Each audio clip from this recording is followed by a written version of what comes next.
Hello friends, very welcome to our channel online GS bye Diwakar and this is Satyam Parmar. Friends, अपने आज के session में अपन देखने वाले हैं जो आपका पेपर हुआ था दिसंबर 2021 एंड जो जून 2022 का मर्ज पेपर हुआ था यूजीसी नेट का, उसको आज अपन सॉल्व करेंगे। कंप्लीट 100 क्वेश्चन है, इनको सॉल्व करेंगे। इससे पहले अपन लोगों ने कई सारे नेट के पेपर्स को सॉल्व किया हुआ है, वो सभी आपको मिल जाएंगे कौन से वाले चैनल पर। ये आपका जो चैनल है स्टडी पीवाईक्यू यूट्यूब चैनल है, इस पे आपको मिल जाएंगे, सभी वीडियोस के फॉर्म में है।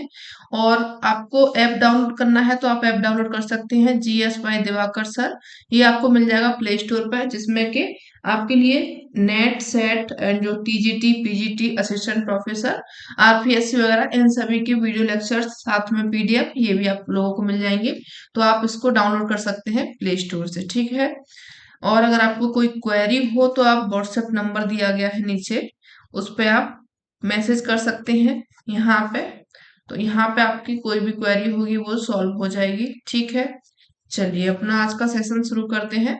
और सेशन शुरू करने से पहले जो लोग पुराने हैं वो लोग शेयर कर देंगे, और जो लोग नए चैनल से जुड़े हुए हैं वो इसको सब्सक्राइब कर लेंगे, ठीक है। चलिए पहला क्वेश्चन इसमें देखिए।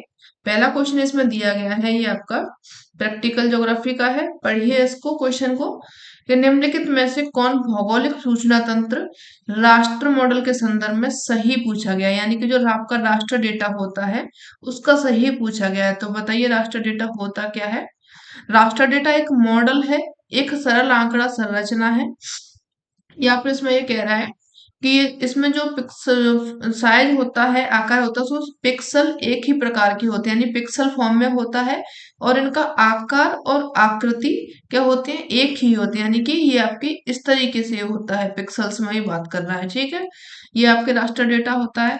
आगे कह रहा है कि जो फाइल का आकार यहाँ पे छोटा बता रहा है, छोटा नहीं होता है फाइल का आकार। आगे ये कह रहा है कि जो आपका राष्ट्र डेटा मॉडल है दूर संवेदी इमेज के अनुरूप होता है। बिल्कुल ठीक, ये कह रहा है कि जो आप राष्ट्र डेटा होता है वो क्या होता है, दूर संवेदी इमेज के अनुरूप होता है। ये भी सही है आप लोगों का। और आगे कह रहा है कि जो ऊपर साईकरण जो साईकरण है, यानी कि ओवरले ऑपरेशन है, कठिन होता है इसमें। तो ये आपका गलत हो जाएगा। ऑप्शन जो आपके सही होंगे 1, 2 एंड 4, यानी कि ए बी और डी ऑप्शन आपके सही हो जाएंगे। डी ऑप्शन आपको कहाँ पर देखने को मिलेगा, तो ऑप्शन आपका जो सही होगा वो ए हो जाएगा। व्याख्या इसकी देख लीजिए कि जो भौगोलिक सूचना तंत्र है उसमें जो राष्ट्र डेटा मॉडल है एक सरल आंकड़ा संरचना है। बिल्कुल ठीक है। आगे कह रहा है कि यह भौगोलिक आंकड़ों को प्रदर्शित करने वाला धरातल पर आधारित एक मॉडल है, जो कि सभी पिक्सल एक ही आकार एवं आकृति के होते हैं। और जो प्रत्येक पिक्सल्स होते हैं उनका अपना मान होता है, एक उनका मान होता है, कोई उनका ऐसा नहीं है कि बिना मान के होते हैं। मान होता है, पिक्सल का आकार न्यूनतम होता है, मानचित्र इकाई कहलाती है। क्या कहलाती है, मानचित्र इकाई कहलाती है। और जो रास्टर डेटा मॉडल है दूर संवेदी इमेज के अनुरूप होता है। कैसा होता है ये, जो दूर संवेदी इमेज है इसके अनुरूप होता है। और जो रास्टर डेटा मॉडल है या फिर स्पेस से या फिर स्थान से संबंध रखता है, जिसको के क्या कहा जाता है, चार खानेदार सेल कहा जाता है, यानी कि आपके जो ग्रिड सेल्स इस तरीके से बनते हैं, ये इसको कहा जाता है, ठीक है। तो आपके कथन कौन कौन से सही हो जाएंगे, ए बी डी, तीन सही हो जाएंगे। चलिए आगे बढ़ते हैं। नेक्स्ट क्वेश्चन है, निम्नलिखित में से कौन से कथन सही पूछे गए हैं। अनाच्छादन अपचय द्रव्यमान क्षय एवं जो अपरदन है इसको सम्मिलित करता है, यानी कि ये किसका पूछा गया है, अनाच्छादन का पूछा गया है। अनाच्छादन अपचय होता है वो किस किस को सम्मिलित करता है, द्रव्यमान क्षय को एवं अपरदन क्षय को। चलिए आगे और भी कथन दिए गए हैं उनको देखिए कि जो भौतिक अपचय होता है और यांत्रिक अपचय होता है केवल मापनी स्केल पर भिन्न होता है, ये गलत हो जाएगा आप लोगों का। आगे कह रहा है कि शुष्क जलवायु होती है, जलवायु में लवण क्रिस्टल वृद्धि और अपचय बालुका पत्थर के भृगु के आधारों के समीप विशिष्ट गर्तों के निर्माण की ओर में अग्रसर होते हैं, ठीक है। ये जो जलवायु होती है जहाँ की शुष्क होती है वहां पे क्रिस्टल्स होते हैं, धूल के कण होते हैं, कुछ पत्थर कंकड़ पाए जाते हैं, इनमें वृद्धि होती है। और जो अपचय होता है बालू के पत्थर का, यानी उनके जो टूटे हुए आधार होते हैं उनके समीप में क्या होते हैं, कई सारे गड्ढे बन जाते हैं। तो बिल्कुल बनते हैं यहाँ पे, जब उनमें क्या होता है, टूटते हैं, टूट करके वो गड्ढे में बनते हैं। तो आपका सी ऑप्शन भी सही हो जाएगा। अब सलकन ये कह रहा है कि जब ये तब घटित होता है जब तापमान परिवर्तन के कारण भिन्न दरों पर खनिजों का विस्तारण और संकुचन होता है। तो ये भी आपका क्या होगा, सही होगा। ठीक है, आपका ये डी भी सही होगा। ऑप्शन यहाँ पर दिया नहीं गया है, आप इसको लेकर के चलेंगे, डी को भी सही मानेंगे, सी, ए, सी एंड डी। ठीक है, यहाँ पे आप इसको, इसमें दिया नहीं गया है, डी भी लगा लेना, बी ऑप्शन यहाँ पे सही हो जाएगा। चलिए व्याख्या देख लीजिए। अनाच्छादन में जो अपचय होता है उसमें द्रव्यमान क्षय और अपरदन को शामिल किया जाता है। सभी जो बहिर्जनिक भूआकृतियां होती है, प्रक्रियाएं होती हैं, उनको क्या कहा जाता है, अनाच्छादन कहा जाता है। ठीक है, अनाच्छादन के बाद में और देखिए, इसमें अपचय होता है, बृहद क्षरण होता है, संचलन होता है, अपरदन होता है, परिवहन होता है। इन सभी क्रियाओं को अब शामिल किया जाता है अनाच्छादन में। शुष्क जलवायु जो होती है मुख्यतः रेगिस्तानों में पाई जाती है, जहां पर कि 30 डिग्री सेंटीग्रेड से लेकर के 50 डिग्री सेंटीग्रेड तक उच्च तापक्रम, यानी कि उनका तापमान, हाई टेम्परेचर वहां पे पाया जाता है। लवणीय जो क्रिस्टल होते हैं उनमें वृद्धि होती है, वृद्धि में ये सहायक होते हैं। लवणीय क्रिस्टल में वृद्धि के कारण जो चूना पत्थर है, बालू के पत्थर है, नीस है, ग्रेनाइट है, खड़िया है, इन सभी में क्या होता है, विघटन प्रारंभ होता है। विघटन यानी कि इनका टूटना हो जाता है शुरू। टूटना शुरू होता है तो क्या होता है, अपसल्कन घटन हो जाता है। और ये जब क्या होता है, तापमान परिवर्तन के कारण भिन्न दरों पर खनिजों का विस्तार होता है, यानी कि फैलते हैं, सिकुड़ते हैं, फैलते हैं, सिकुड़ते हैं। तो ये जो क्रिया होती है, इसमें क्या होता है, ग्रेनाइट सेल में इस प्रकार की क्रिया चिकनी सतह छोटे से लेकर के बड़े गोलास्मों का यहाँ पर निर्माण हो जाता है, जिसको कि कहा जाता है, टार कहा जाता है। ठीक है, ये भी आप याद रखेंगे। तो ये क्या हो गई आपकी अपसलगन की क्रिया हो गई, जिसमें के पदार्थ है या फिर कोई आपका खनिज है, उसका विस्तार हो रहा है, संकुचन हो रहा है, फैलाव हो रहा है। तो जब कोई चीज है बार बार उसको पघाएंगे, छोटा करेंगे, पघाएंगे, छोटा करेंगे, तो क्या हो जाएगा, वो आपका टूटेगा कभी ना कभी। और जो टूटती है अपसल्कन, यानी कि जो जैसे अपन लोग प्याज को छीलते हैं, प्याज के छिलके की तरह में उतरना अपसल्कन कहलाता है। चलिए आगे बढ़िए, नेक्स्ट क्वेश्चन देखिए। कथन दिए गए हैं, उनका आंसर अपन लोगों को देखना है। चलिए पढ़िए इन सभी को, जो आपका कह रहा है ये आगे। एक मिनट,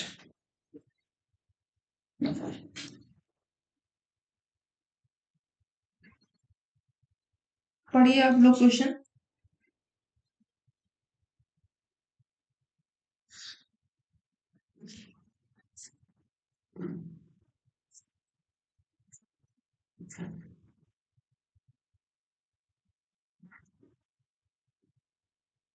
चलिए, इसमें ये कह रहा है कि जो पार्थिव पारतंत्र होता है, घास यानी कि जो घास स्थल एवं वन में जैव बायोमास का पिरामिड क्या होता है, आधार उनका चौड़ा होता है और ऊर्ध्वाधर। जैव बायोमास का जो पिरामिड होता है चौड़े आधार में ऊर्ध्वाधर खड़ा होता है, यानी कि बता रहा है कि इस तरीके से होता है। ठीक है, और आगे कह रहा है इसमें कि जो पार्थिव पारतंत्र है उसमें बायोमास की प्राथमिकता से तृतीयक उपभोक्ताओं की वृद्धि होती है। तो यहाँ पे आपका जो ऑप्शन सही हो जाएगा। यहाँ पे जो ये कह रहा है कि जो तृतीयक उपभोक्ता है इनकी वृद्धि होगी, वृद्धि नहीं होती, यहाँ पे इनकी कमी होती है। ये आपका सही कह रहा है कि जो पार्थिव पारतंत्र है, इसमें घास स्थल एवं वनों में जो बायोमास बनता है, पिरामिड बनता है, उसका आधार कैसा होता है, चौड़ा होता है। ठीक है, तो यहाँ पे ऑप्शन आपका सही हो जाएगा, सी ऑप्शन सही हो जाएगा, ए सही हो जाएगा, लेकिन आर जो है गलत हो जाएगा। व्याख्या इसकी देख लीजिए कि जो पार्थिव पारतंत्र है, घास स्थल है, वन है, उसमें जो जैव है, जैव बायोमास का पिरामिड चौड़े आधार में होता है, ऊर्ध्वाधर ये खड़ा होता है। इस तरह के पिरामिड को सीधा पिरामिड कह सकते हैं, जिसमें कि आधार अत्यधिक चौड़ा होता है, शीर्ष अत्यधिक कैसा होता है, नुकीला होता है। पार्थिव पारतंत्र में बायोमास के प्राथमिक से लेकर के द्वितीयक, द्वितीयक से लेकर के तृतीयक उपभोक्ताओं की संख्या में क्या होती है, क्रमशः कमी आती जाती है। और जो तृतीयक उपभोक्ता होते हैं उसमें ऊर्जा का सर्वाधिक ह्रास होता है, इसलिए क्या हो जाएगा आपका ए सही हो जाएगा और आर जो दिया गया है वो गलत हो जाएगा। चलिए नेक्स्ट क्वेश्चन देखिए, ये कुछ पिंड के प्रकार दिए गए हैं, उनकी विशेषताएं दी गई हैं, कौन सी पवन कहाँ पे चलती है। तो चलिए जो आपकी बोरस है, यूरस है, नोटस है, जेफायरस है। जेफायरस आपकी चलती है विभीषक सुहावनी, इसमें ये कह रहा है। हाँ, तो इसमें आपकी जो बोरस है ये चलेगी निर्मल आकाश के साथ में ठंडी, यानी कि उत्तर में चलती है ये वाली हवाएं, ठीक है। यूरस चलती है आप लोगों की उष्ण और जो कोमल होती है, यूरस चलेगी। नोटस चलेगी ये आपकी प्रगामी तूफान होते हैं, और जो जेफायरस होती है इसमें विभीषक और सुहावनी होती है। तो यहाँ पे आपका ए का 3 हो जाएगा, बी का सेकंड है, बी का फर्स्ट है यहाँ पे। हाँ, बी का फर्स्ट है, सी का यहाँ पे सेकंड है। चलिए लगा लीजिए इनको, कौन सा दिया गया है। हाँ, तो यहाँ पे आपका जो ऑप्शन सही हो जाएगा, बी ऑप्शन सही होगा। बोरस जो है वो चलती है निर्मल आकाश के साथ में शक्तिशाली और ठंडी पवन चलती है, जो कि चलती है कहाँ पे, उत्तर साइड में। यूरस चलती है उष्ण और कोमल होती है। नोटस इसमें प्रगामी तूफान आते हैं, ये पूर्वी साइड की बात है शायद। और जो आपकी जेफायरस है ये पश्चिमी में चलती है। यूरस आपकी चलती है उष्ण कोमल दक्षिण भाग में, ठीक है। चलिए ये किसने वर्णन किया है इसका, होमर के द्वारा इसका वर्णन किया गया है। चलिए आगे बढ़िए, नेक्स्ट क्वेश्चन देखिए। हमारा साझा भविष्य शीर्षक की रिपोर्ट 1987 में किसने प्रस्तुत की थी। पढ़िए इसको, किसने किया था, खाद्य और कृषि संगठन ने, विश्व मौसम संगठन जो विज्ञान संगठन है, या फिर जलवायु परिवर्तन अंतर सरकारी पैनल ने, या फिर ब्रटलैंड कमीशन ने। तो ये जो रिपोर्ट है हमारा साझा भविष्य, ब्रटलैंड कमीशन के द्वारा प्रस्तुत की गई थी। डी ऑप्शन आपका सही हो जाएगा। व्याख्या देख लीजिए, 1983 में यह गठित हुआ था, और जो WCET 1987 में पर्यावरण के संबंध में हमारा साझा भविष्य, इस नाम से इन्होंने एक रिपोर्ट प्रकाशित की थी। और ये जो रिपोर्ट है इसमें ग्रो हार्लेम ब्रटलैंड की अध्यक्षता में इसको प्रकाशित किया गया था, और जिस कारण इसको क्या कहा जाता है, ब्रटलैंड रिपोर्ट इसको कहा जाता है। और ये रिपोर्ट जो है सतत विकास के लिए मार्गदर्शक सिद्धांतों पर आधारित है। चलिए आगे बढ़ेंगे, आप इसमें इतना याद रखेंगे इसका गठन कब हुआ था, 1987 में। और ये जो रिपोर्ट दी थी हमारा साझा भविष्य, ये कब दी थी, 1987 में, ठीक है। चलिए आगे बढ़ते हैं, सूची 1 के साथ में सूची 2 को मिलाना है, मिला लीजिए फटाफट। मैग्नीज, तांबा, नीचे और भी आपके दिए गए हैं, और उनके खानों के नाम दिए गए हैं, कौन सी खाने कहाँ पे पाई जाती हैं। चलिए, तो जो मैग्नीज की खाने हैं ये आपको कहाँ पे मिलेंगी, चले जाएंगे आप मध्य प्रदेश में। मध्य प्रदेश में आपका क्या है, बालाघाट है, छिंदवाड़ा है। छिंदवाड़ा आपको शायद राजस्थान में मिलेगा। यहाँ पे मैग्नीज की घाटें जो खाना होती है वो मिल जाएंगी। तांबा है, तांबा मिलेगा आप लोगों को कहाँ पे, डूंगरपुर है, मिलजखंड है, यहाँ पे आप लोगों को तांबा मिल जाएगा, ठीक है। ए का सेकंड याद रखिएगा, बी का फर्स्ट याद रखेंगे। आगे बढ़िए, जो बॉक्साइट है, बॉक्साइट आपको देखने को मिलेगा बोलनगिरी, उदगिरी, आपको यहाँ पे बॉक्साइट मिल जाएगा। कोयला मिलेगा उत्तर में, जो कर्णपुर है, झिलमिली है, यहाँ पे कोयला की खानें मिल जाएंगी। तो आपका जो ऑप्शन सही हो जाएगा इस हिसाब से, ए को सही लगा करके फटाफट से क्या करेंगे अपन लोग, चुपके से आगे निकल जाएंगे। चलिए, मैग्नीज है, मैग्नीज की खाना है बालाघाट छिंदवाड़ा में। तांबा की हो गई डूंगरपुर मिलसखंड में। बॉक्साइट की हो जाएंगी बोलनगिरी उदगिरी में। कोयला की हो जाएंगी कर्णपुरा एवं झिलमिली में, ठीक है। आगे बढ़िए, पढ़िए नेक्स्ट क्वेश्चन। यहाँ पे ये कह रहा है कि जो विश्व में पर्यावरण जो पर्यटन उद्योग है, इसके विस्तार में कौन सी जो घटना है मुख्य भूमिका निभा रही है, या फिर कालक्रम आधार उनका बताना है। चलिए, पहिए का, अच्छा इनका कालक्रम लगाना है, कौन सा पहले आया कौन सा बाद में आया। पहिए का आविष्कार हुआ, द्वितीय विश्व का अंत हो गया। जो थॉमस कुक थे उन्होंने यूके के लेसेस्टर और जो लोगबरो है उनके मध्य प्रथम पैकेज सम्मेटित टूर की व्यवस्था की थी। जेट वायुयान के प्रयोग से पैसेंजरों का आवागमन हुआ था। तो सबसे पहले यहाँ पे क्या हुआ था, पहिए का आविष्कार हुआ था। थॉमस कुक का ये बात कर रहा है, यानी कि कुछ टाइम में कभी ने 1400 के करीब का ये बात कर रहा है। तो ए के बाद में आपका सी हो जाएगा। फिर उसके बाद में जो आपका जेट वायुयान है, नहीं, इसके बाद में जो द्वितीय विश्व युद्ध हुआ था उसका अंत हुआ था। सबसे एंड में जो आए थे आपके जेट वायुयान आए थे, यानी कि A C B D, यहाँ पे आपका ऑप्शन सही हो जाएगा। तो ये आपका ऑप्शन यहाँ पे टिक लगा करके बढ़ जाएंगे फटाफट से आगे। चलिए आगे बढ़ते हैं। अब यहाँ पे भूकंप के स्थल हैं, उनकी विवर्तनिक पर्यावरण दिए गए हैं। कौन से क्या हुआ है इसको देख लेते हैं। बाम है जो कि ईरान में है, मेक्सिको सिटी है, सैन फ्रांसिस्को है, जावा है। तो चलिए बताइए, जो आपका सैन फ्रांस बाम है यानी कि ईरान में जो स्थल है बाम, उसमें क्या हुआ था, यहाँ पे आपको मिलेगा अंधभ्रंश, यानी कि यहाँ पे ब्लाइंड फॉल्ट देखने को मिलेगा। मेक्सिको सिटी है, ये बात कर रहा है आप लोगों के क्षेपण, यानी कि यहाँ पे क्या होती है, सबडक्शन जोन बनता है। एक हल्की प्लेट है, एक यहाँ पे महाद्वीपीय प्लेट है, एक यहाँ पे महासागरीय प्लेट है। तो जो आपकी महासागरीय प्लेट होती है वो भारी होती है, महाद्वीपीय प्लेट हल्की होती है।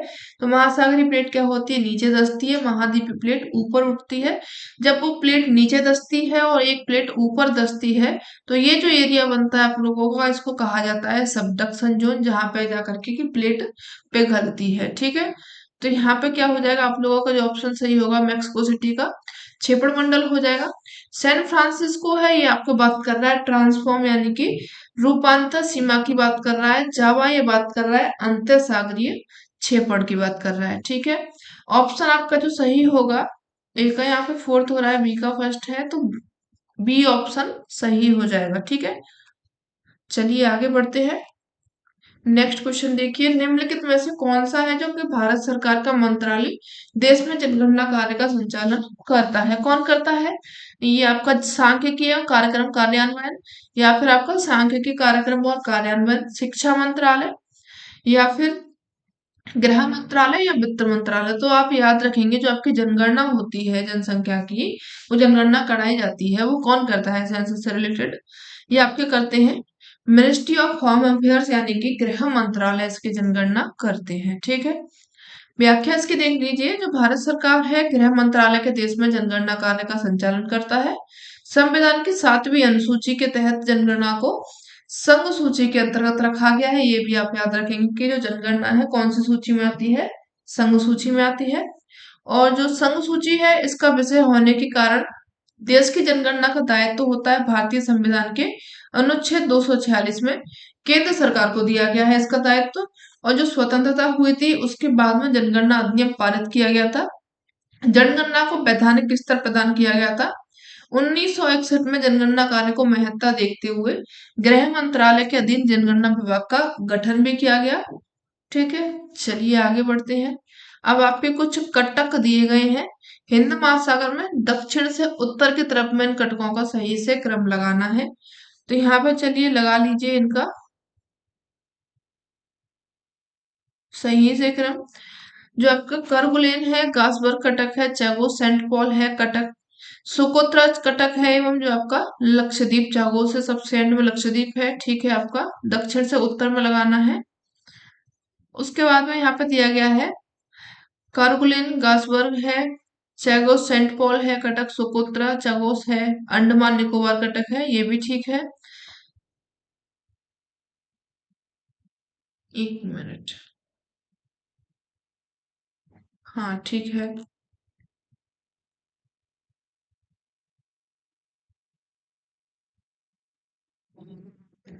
आगे है यहाँ पे ये आपका चागोस सेंट पॉल कटक है, कारगुलिन गासबर्ग है कटक, सोकोत्रा चागोस कटक है, लक्षद्वीप चागोस है, ये आपका गलत हो जाएगा। चागोस सेंट पॉल कटक है, कारगुलिन वर्ग है, सोकोत्रा चागोस है कटक, एवं जो आपका अंडमान निकोबार कटक है, ये अभी आपका गलत हो जाएगा। यहाँ पे जो आपका ऑप्शन सही होगा,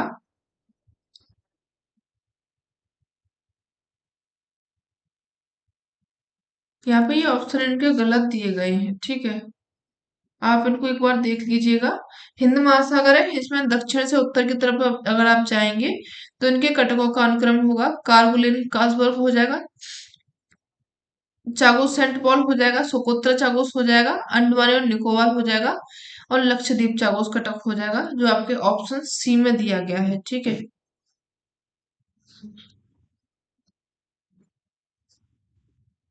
इनमें आपका ये सही हो जाएगा। चलिए आगे बढ़ते हैं और ये भी सही हो जाएगा, ए एंड बी। एक मिनट इसको डाउट में रखना, मैं देख करके बता दूंगी। चलिए नीचे दो कथन दिए गए हैं, उनको बताना है। पहला ये कह रहा है कि जो सफी है, सफी ने वर्ष 1990 में कृषि उत्पादकता को क्रम विन्यास गुणांक विधि में परिकलित किया था। दूसरा कह रहा है कि जो वर्ष 1964 में खुसरो ने निवेश निर्गम अनुपात से कृषि उत्पादकता को परिकलित किया हुआ है। तो यहाँ पे क्या हो जाएगा, इनका दोनों का ही ये सही है। पहला 1990 में कृषि उत्पादकता को क्रम में इन्होंने क्रम विन्यास गुणांक विधि परिकलित किया था। और जो आपको खुसरो है 1964 में इन्होंने इनपुट आउटपुट रेशियो निकाला था कृषि उत्पादकता से संबंधित। तो यहाँ पे क्या हो जाएगा, ए ऑप्शन सही हो जाएगा। व्याख्या देख लीजिए, ये मोहम्मद सफीन का पूरा नाम है। इन्होंने वर्ष 1990 में कृषि उत्पादकता को क्रम विन्यास गुणांक विधि में परिकलित किया हुआ है। 1964 में खुसरो ने इनपुट आउटपुट रेशियो यानी कि निवेश निर्गम अनुपात से कृषि उत्पादकता को परिकलित किया था। भूमि संसाधन उपयोग के अंतर्गत विश्व के अनेक विद्वानों ने सांख्यिकी विधियों के कृषि उत्पादकता का यहाँ पे अध्ययन किया हुआ है। कैंडोल ने 1939 में प्रति हेक्टेयर उपज पर तथा जो कोटि गुणांक आधारित विधि है, इसके द्वारा कृषि उत्पादकता का अध्ययन किया है। कैंडोल का भी आप याद रखेंगे, पूछा जा सकता है, 1939 में है। ठीक है, इन्होंने प्रति हेक्टेयर उत्पादकता पर क्या है, कोटि गुणांक पर कृषि उत्पादकता का अध्ययन किया है। आगे जो स्टैम्प महोदय है 1958 में, इन्होंने अंतरराष्ट्रीय तुलना हेतु 20 देशों को 9 समयों के आधार पर कृषि क्षमता निर्धारण में इस विधि का प्रयोग किया है। ये किसने किया है, स्टैम्प महोदय ने 1958 में किया है, अंतरराष्ट्रीय तुलना पर 20 देशों में। ठीक है, आगे बढ़िए। जो मोहम्मद सफी हैं, इन्होंने 1990 में उत्तर प्रदेश के संदर्भ में कैंडोल की विधि को अपनाया हुआ है, ये भी आप याद रखेंगे। चलिए आगे बढ़ेंगे। निम्न में से कौन सी विधियां हैं जो कि रेखीय विपर्यास प्रतिबिंब संवर्धित विधियां हैं? कौन सी हो जाएंगी यहाँ पे, न्यूनतम अधिकतम विस्तार यानी कि मिनिमम मैक्सिमम स्ट्रेच, एवं जो आपकी आयत चित्र समीकरण यानी कि हिस्टोग्राम, इक्वलाइजेशन है या फिर घनत्व वर्गीकरण है, सामान्यकरण हिस्टोग्राम है या फिर आपका संतृप्त विस्तार है। तो आपके ये जो विधियां इसमें पूछी गई हैं रेखीय विपर्यास प्रतिबिंब की, मेथड्स ऑफ लीनियर कॉन्स्टेंट्स, तो आपका जो सही ऑप्शन हो जाएगा यहाँ पे न्यूनतम अधिकतम विस्तार यानी कि जो आपका मिनिमम मैक्सिमम स्ट्रेच होता है, और साथ में आपकी जो संतृप्त विस्तार है, सैचुरेशन स्ट्रेच है, ये आपके दोनों संबंधित हो जाएंगे। ए एंड ई आपका ऑप्शन सही हो जाएगा। ठीक है, डी लगा लेंगे इसमें सही। व्याख्या देख लीजिए इसकी।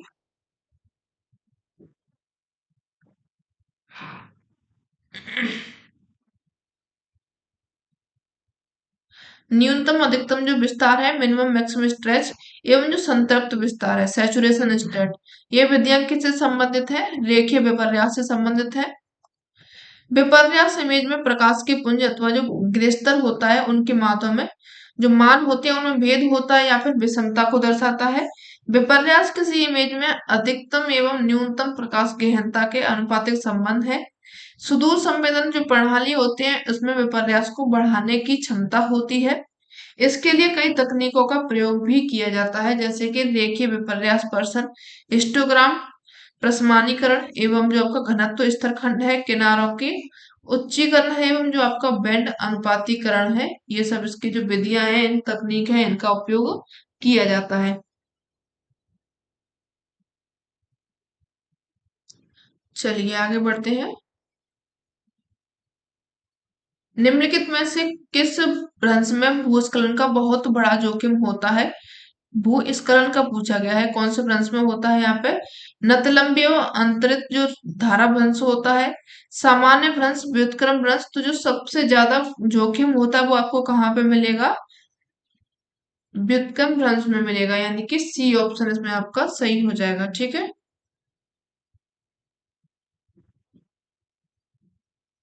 गेहूं के उत्पादन वाले यहाँ पे 5 अवरोही क्रम यानी कि बड़े से छोटे में अपन लोगों को चलना है। 2020 से 21 का डेटा है। तो सबसे ज्यादा जो होता है उत्पादन कहाँ पे होता है? उत्तर प्रदेश में पहले नंबर पे है। उसके बाद में मध्य प्रदेश आ जाएगा दूसरे नंबर पर। तीसरे नंबर पर आपका आ जाएगा पंजाब हो जाएगा। चौथे नंबर पर आपका हरियाणा हो जाएगा और पांचवें नंबर पर राजस्थान हो जाएगा। ठीक है। ए के बाद में आपका ई है, ई के बाद में यहाँ पे डी है, डी के बाद में बी है, बी के बाद में सी है। चलिए लगा लीजिए इनको। ए के बाद में यहाँ पे ई, ई के बाद में यहाँ पे सी होना चाहिए था। ये आपका गलत दिया गया है, ऑप्शन इसमें कोई दिए नहीं गए हैं। आप इनका डेटा देख लीजिएगा कि जो उत्तर प्रदेश है यहाँ पे गेहूं का कुल उत्पादन 32.42% होता है। मध्य प्रदेश में 16.8% होता है। पंजाब में 15.65% होता है। हरियाणा में 11.28% होता है और राजस्थान में 10.08% टोटल उत्पादन होता है गेहूं का। ठीक है। चलिए आगे बढ़ेंगे। फसल विविधता सूचक है यहाँ पे sigma x square upon sigma x का होल स्क्वायर दिया गया है। उपरोक्त सूत्र में एक्स निर्देश करता है किसको? एक्स बराबर क्या है? सकल फसलीय क्षेत्र है या फिर जो प्रत्येक फसल है उसके अंतर्गत कुल फसलीय क्षेत्र है। तो यहाँ पे आपका बी ऑप्शन सही हो जाएगा। एक्स बराबर दिया जाता है क्या? जो टोटल फसल होती है, हर एक फसल होती है, उसके अंतर्गत जो कुल फसलीय क्षेत्र होता है उसको डिनोट किया जाता है किससे? एक्स से। तो आपका बी ऑप्शन सही हो जाएगा। सही लगा करके क्या करेंगे? फटाफट से आगे बढ़ जाएंगे। पहले इसकी व्याख्या पढ़ लीजिए। इस सूत्र में एक्स में प्रत्येक फसल के अंतर्गत कुल फसली क्षेत्र को निर्देशित करता है। फसल विविधता जो विविधता होती है उसने उस एक मिनट यार क्या हो रहा है? एक मिनट आप लोग पढ़िए, पानी पी रही हूँ मैं तब तक।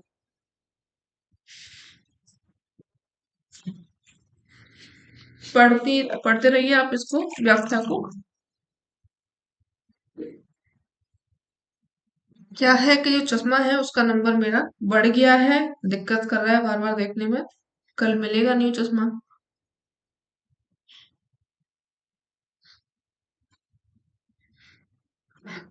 इसीलिए थोड़ा सा आंखें क्या है लैपटॉप पर देखते देखते एकदम रोशनी ज्यादा पड़ती है तो इधर उधर घुमाना पड़ता है इनको।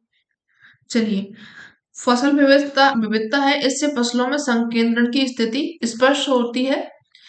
फसल विविधता का आधिक्य प्राय उन्हीं क्षेत्रों में पाया जाता है जहां पर क्या होते हैं? कृषक छोटे छोटे से छोटे क्षेत्रों में शस्यों का उत्पादन करते हैं, कई सारी कृषियां करते हैं। ठीक है।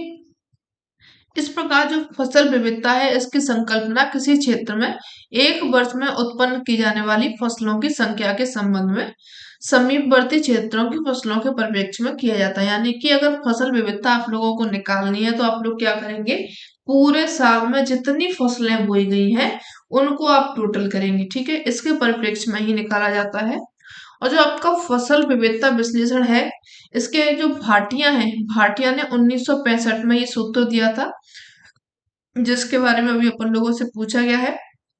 फसल विविधता सूचकांक बराबर जो टोटल बोई गई फसलें हैं उनके अंतर्गत कितना क्षेत्र आता है, कितने क्षेत्र में वो सभी फसलें बोई गई हैं, साथ में कितनी फसल की गई है, 3 फसल है, 4 है, 5 है, उनकी संख्या। ठीक है।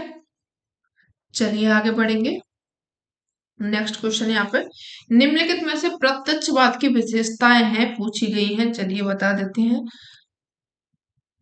मेटाफिजिक्स यानी कि तत्व मीमांसा है, अनुभववाद है, मानकीय मूल्य है या फिर वैज्ञानिक नियमों का एकीकरण है। जो प्रत्यक्षवाद है इसकी जो भूमिका हो जाएगी यहाँ पे अनुभववाद हो जाएगी और साथ में जो वैज्ञानिक नियम है यानी कि इनको क्या चाहिए? प्रमाण चाहिए, अनुभव होना चाहिए, साथ में उसके साइंटिफिक लॉज होने चाहिए। तो यहाँ पे आपका ऑप्शन कौन सा सही हो जाएगा? B and D. ये कहाँ पे दिया गया है? ए ऑप्शन में दिया गया है। ए को लगा लेंगे टिक। चलिए आगे बढ़ते हैं। व्याख्या देख लीजिए। फ्रांसीसी दार्शनिक रहे थे ऑगस्ट कॉम्टे। इनको प्रत्यक्षवाद का माना जाता है क्या? जन्मदाता। ठीक है, ये याद रखेंगे। और जो प्रत्यक्षवाद होता है ये विश्वास रखता है किसमें? कि जो संबंध है केवल जो आनुभाविक तत्वों से होता है, यानी जो आनुभाविक है अनुभव के आधार पर जो तथ्य अपन लोगों को प्राप्त होते हैं उसी से इसका संबंध होता है। आनुभाविक तथ्य वे तथ्य होते हैं जिनके जो मानव इंद्रियां हैं उनसे उनको देखा जा सके और परखा जा सके, तभी उनको आनुभाविक तथ्य माना जाएगा, अन्यथा नहीं माना जाएगा। ठीक है, क्योंकि क्या होते हैं, क्योंकि मूर्त होते हैं, भावात्मक नहीं होते हैं, यानी इनमें किसी इंसान की भावनाएं नहीं जुड़ी होती हैं। ये एक प्रैक्टिकल बात करते हैं, एक जेन्युइन बात करते हैं। इसमें कोई भी इंसान अपना प्यार नहीं उमड़ा सकता, अपनी गुस्सा नहीं दिखा सकता है, ये सब इसमें देखा जाता है। कॉम्टे है, कॉम्टे के अनुसार जो प्रत्यक्षवादी पद्धति है उसमें किए गए अध्ययन और उनके द्वारा प्राप्त परिणाम होते हैं वैज्ञानिक तथा विश्वसनीय होते हैं। यानी कि जो कॉम्टे कहना चाह रहे हैं कि प्रत्यक्षवाद है, इस पद्धति से कोई भी अपन अगर अध्ययन करेंगे, उसमें जो अपन लोगों को परिणाम मिलेगा वो क्या होता है, वैज्ञानिक होता है, विश्वसनीय होता है।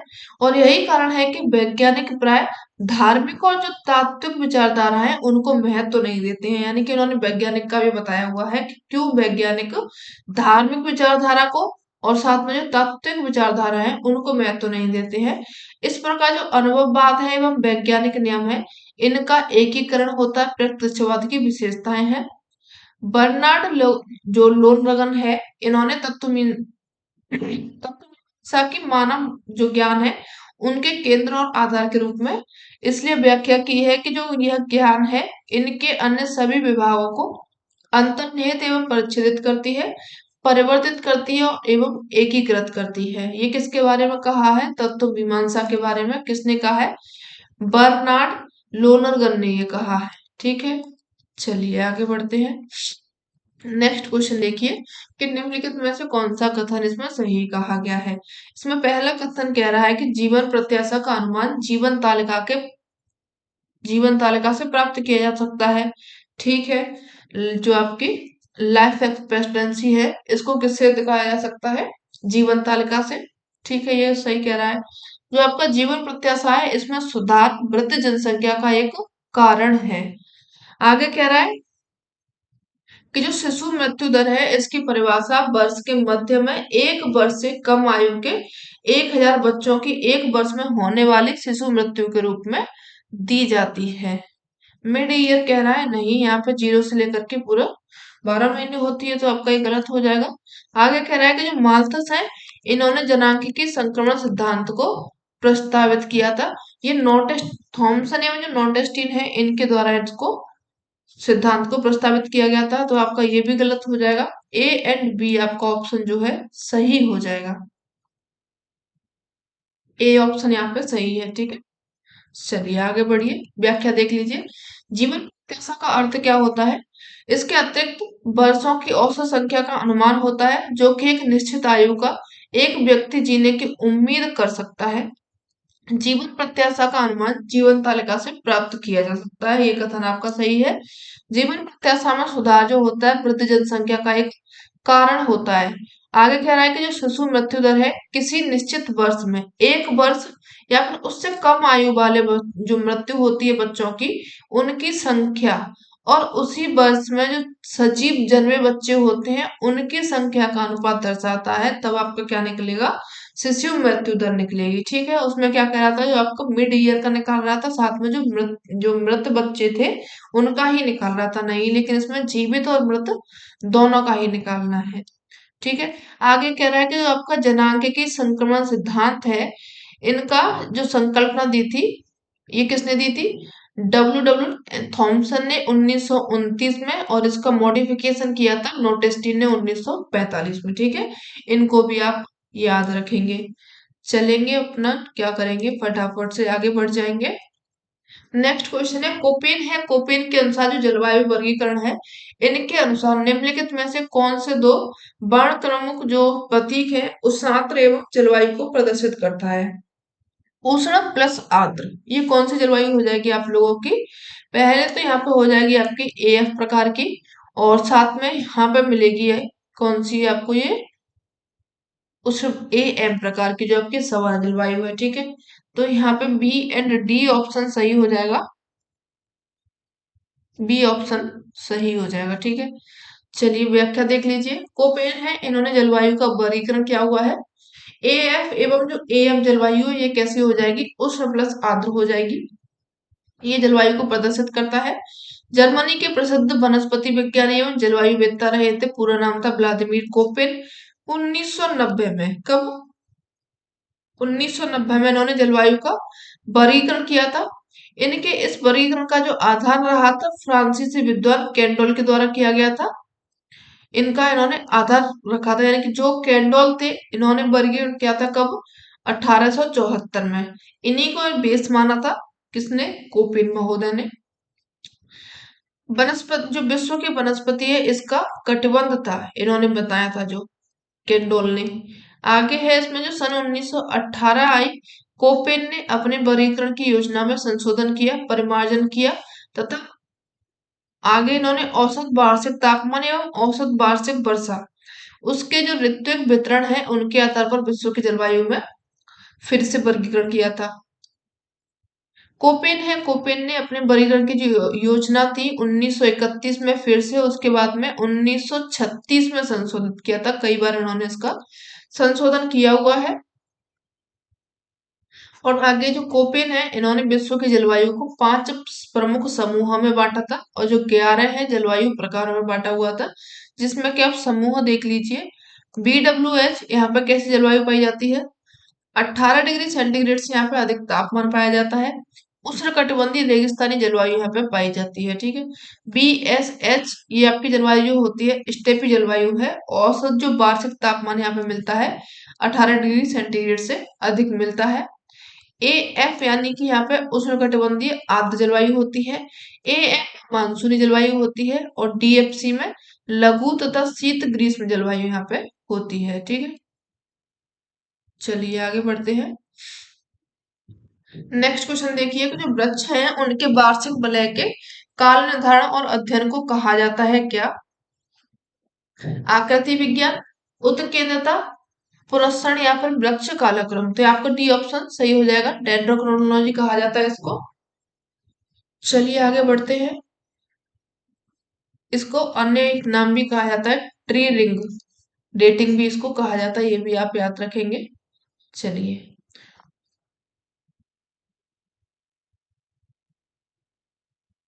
कुल जनसंख्या के संबंध में भारत के 5 मेट्रो को अवरोही क्रम में व्यवस्थित करना है। निम्नलिखित में से कौन सा सही क्रम है?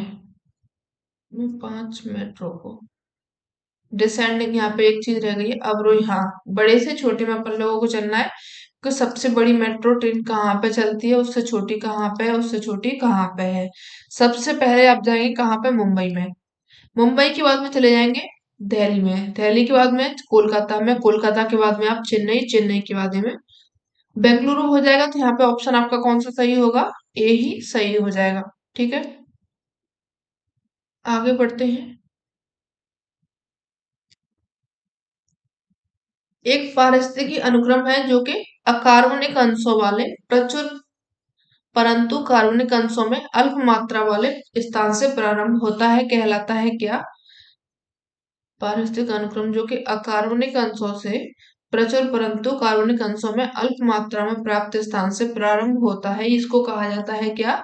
स्वजात ऑटोजेनिक अनुक्रमण, अन्यजात यानी कि एलोजेनिक, या फिर आपका उत्प्रेरित है, या फिर ऑटोट्रॉप से। तो यहाँ पे आपको कौन सा सही हो जाएगा? ऑटोट्रॉपिक सक्सेशन की ये बात कर रहा है, डी ऑप्शन सही हो जाएगा। व्याख्या देख लीजिए इसकी। एक पारिस्थितिक अनुक्रमण होता है जो कि अकार्बनिक अंशों से प्रचुर परंतु कार्बनिक अंशों में अल्प मात्रा वाले स्थान में प्रारंभ होता है, इनको कहा जाता है ऑटोट्रॉफिक अनुक्रम, इनको कहा जाता है। ये जो अनुक्रम होता है इसके अंतर्गत प्राथमिक एवं द्वितीयक अनुक्रम शामिल होते हैं, जो कि संपूर्ण रूप से प्रकृति में पाए जाते हैं, इसलिए क्या होते हैं? ये प्रचुर मात्रा में होते हैं। आगे बढ़िए। जो आपका जो अन्यत्र जात अनुक्रम है, इसमें स्थान विशेष की पर्यावरण दशाएं होती हैं, खासकर अजैविक यानी कि जो भौतिक कारक होते हैं उनमें परिवर्तन होने से विभिन्नता के कारण प्रजातियों के अनुक्रम को अनत्र जात अनुक्रम कहा जाता है। आगे देखिए, स्वजात अनुक्रम है। स्वजात यानी कि जो कोई पारिस्थितिकी तंत्र है इसमें वनस्पति के द्वारा होने वाले वनस्पतियों के अनुक्रमिक विकास होते हैं, उनको कहा जाता है क्या? स्वजात अनुक्रम कहा जाता है, ठीक है। चलिए आगे बढ़ते हैं। साइबेरियन जो मृदा होती है उनके हिमशीतित विशेषताओं को समझने के लिए किस मूल के विद्वान ने स्थायी तुषार भूमि परमाफ्रॉस्ट शब्द की ये बात कर रहा है, तो यहाँ पे आप नाम याद रखेंगे। अच्छा, इनके कहाँ के थे ये पूछा गया है, तो ये प्रयोग किया था आपके जर्मन के थे। ये डी ऑप्शन सही हो जाएगा। ठीक है, व्याख्या देख लीजिए इसकी।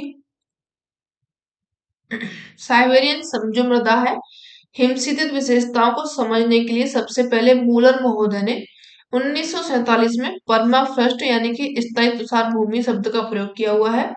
जर्मनी के निवासी रहे थे और इन्होंने परमाफ्रॉस्ट का प्रयोग उस क्षेत्र के लिए किया है जिसका के तापमान वर्षों तक क्या होता है, हिमांक से भी नीचे रहता है। हिमांक यानी कि 0 डिग्री सेंटीग्रेड और उससे भी नीचे इसका तापमान रहता है। तो वह भाग यहाँ पे हिमीकृत अवस्था में रहता है। किर्क ब्रायन ने ऐसे क्षेत्रों के लिए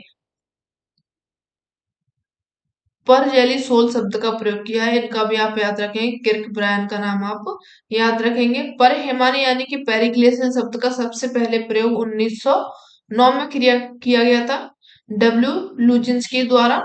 इसको भी आप याद रखेंगे। आगे बढ़ेंगे। भारत की जनगणना है, इससे संबंधित क्वेश्चन है, पढ़िए इसको। भारत की जनगणना 2011 के अनुसार अनुसूचित यानी कि जो जनजाति है एसटी जनसंख्या के सर्वाधिक बड़े आकार वाले शीर्ष 3 राज्यों का अवरोही क्रम अपन लोगों को लगाना है, बड़े से छोटे में लगाना है। ठीक है, मध्य प्रदेश आपको सब में दिया गया है। उसके बाद में यहाँ पे आएगा महाराष्ट्र, महाराष्ट्र के बाद में उड़ीसा आएगा। बी ऑप्शन सही हो जाए। हाँ, बी ही यहाँ पे भी सही होगा। ठीक है, ये वाला भी आप लोगों का सही हो जाएगा। चलिए नीचे बढ़ते हैं। व्याख्या देख लीजिए इनकी।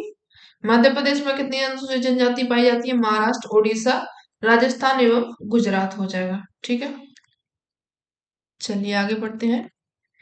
निम्नलिखित में से कौन सा कथन सही है पूछा गया है, बताइए कौन सा सही है।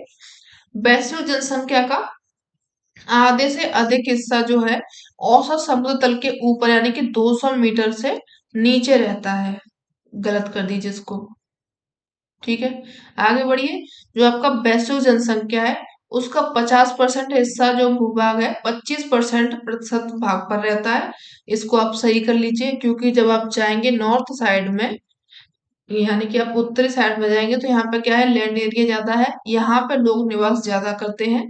और जो आपका साउथ एरिया है, अन्य आपका एकदम जो आपका पोलर एरिया है, वहां पे लोग कम निवास करते हैं। ठीक है, तो ज्यादातर लोग कहाँ पर निवास करते हैं? 25% भूभाग पर निवास करते हैं। आगे कह रहा है जो आपका वैश्विक जनसंख्या है इसका 90% जो हिस्सा है उत्तरी गोलार्ध में रहता है, 90% नहीं रहता है। ठीक है, इसको आप गलत कर देंगे। आगे बढ़ते हैं।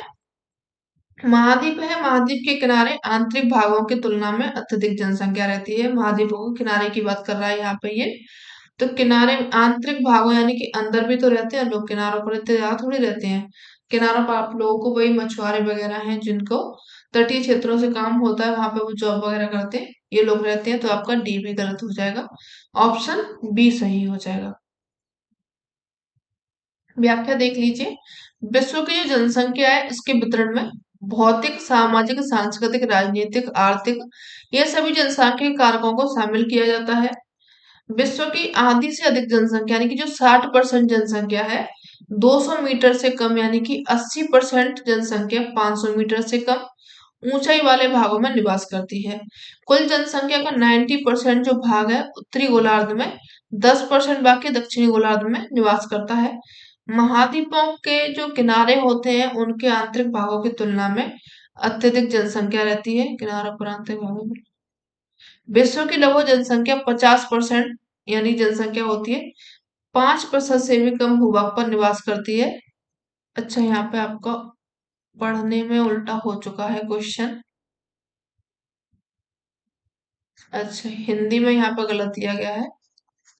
आपका जो बी है बी गलत होगा, तो यही सही हो जाएगा। बाकी ए है, सी है, डी है, ये तीनों क्या हो जाएंगे, सही हो जाएंगे। ठीक है, यही मैं सोचूं कि यहाँ पर गलती कैसे हो रही है, आप इसको करेक्ट कर लीजिएगा। ठीक है, आपका बी जो ऑप्शन है वो गलत हो जाएगा।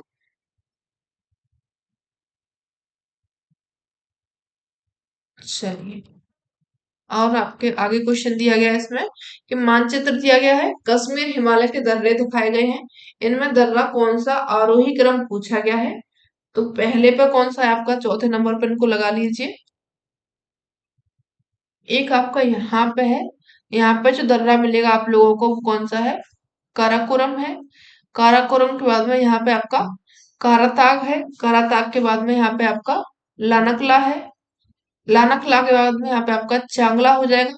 चांगला के बाद में बनिहाल हो जाएगा। यहाँ पे बनिहाल के बाद में यहाँ पे आपका पीर पंजाल है। यहाँ पे ऊंसीला हो जाएगा और यहाँ पे आप लोगों का हो जाएगा जोजिला। ऑप्शन आपका जो सही होगा, ए ऑप्शन सही हो जाएगा। ठीक है, चलिए आगे बढ़ते हैं। नेक्स्ट क्वेश्चन देखिए यहाँ पे आपका,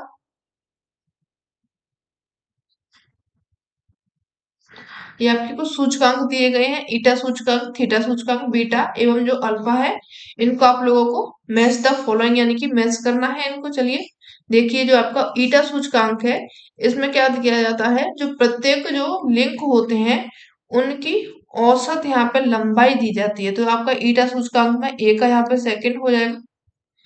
थीटा सूचकांक में क्या होता है, प्रत्येक चौराहे पर यातायात की औसत मात्रा होती है, तो ये आपका थीटा सूचकांक हो जाएगा। बीटा जो सूचकांक होता है इसमें, ये क्या होती है, ग्राफ कनेक्टिविटी होती है। इस स्तर को ये मापता है, नोड की संख्या पर लिंक की व्यास संख्या के बीच में इस संबंध को व्यक्त करता है, तो ये आपका बीटा सूचकांक हो जाएगा। अल्फा सूचकांक में अधिकतम ये क्या करता है, यह अधिकतम चक्रों की संख्या की तुलना में ग्राफ में चक्रों की संख्या का यहाँ पे मूल्यांकन करता है, तो आपका डी का फोर्थ हो जाएगा। ऑप्शन जो आपका सही होगा वो डी ऑप्शन सही हो जाएगा। ठीक है, चलिए आगे बढ़ते हैं। केंद्र शासित जनगणना 2011 के अनुसार निम्नलिखित जो केंद्र शासित राज्य हैं उनके साक्षरता दर का उनका अवरोही क्रम पूछा गया है, सबसे ज्यादा से सबसे कम पूछी गई है। तो चलिए लगा लेते हैं इनको भी। यहाँ पे दिया गया है चंडीगढ़, चंडीगढ़ देखते ही आप गलत कर देंगे। पुदुचेरी ये गलत कर देंगे, चंडीगढ़ ये भी गलत हो जाएगा। दमनदीप, दमनदीप के बाद में यहाँ पे पुदुचेरी दिया गया है, ये भी गलत हो जाएगा। दमनदीप, दमनदीप के बाद में यहाँ पे चंडीगढ़, चंडीगढ़ के बाद में पुदुचेरी, उसके बाद में दादर नगर हवेली। ई ऑप्शन यहाँ पे आपका सही हो जाएगा। व्याख्या यहाँ पे आपकी जो सही हो जाएगी इसकी, ये हो जाएगा डी ऑप्शन, यानी कि ई सही ही है। देख लीजिए, जो आपका अवरोही क्रम है, दमनदीप में मिलती है 87.1%, चंडीगढ़ में 86% साक्षरता मिलती है, पुदुचेरी में 85.8% मिलती है, दादर नगर हवेली में 76.2% मिलती है।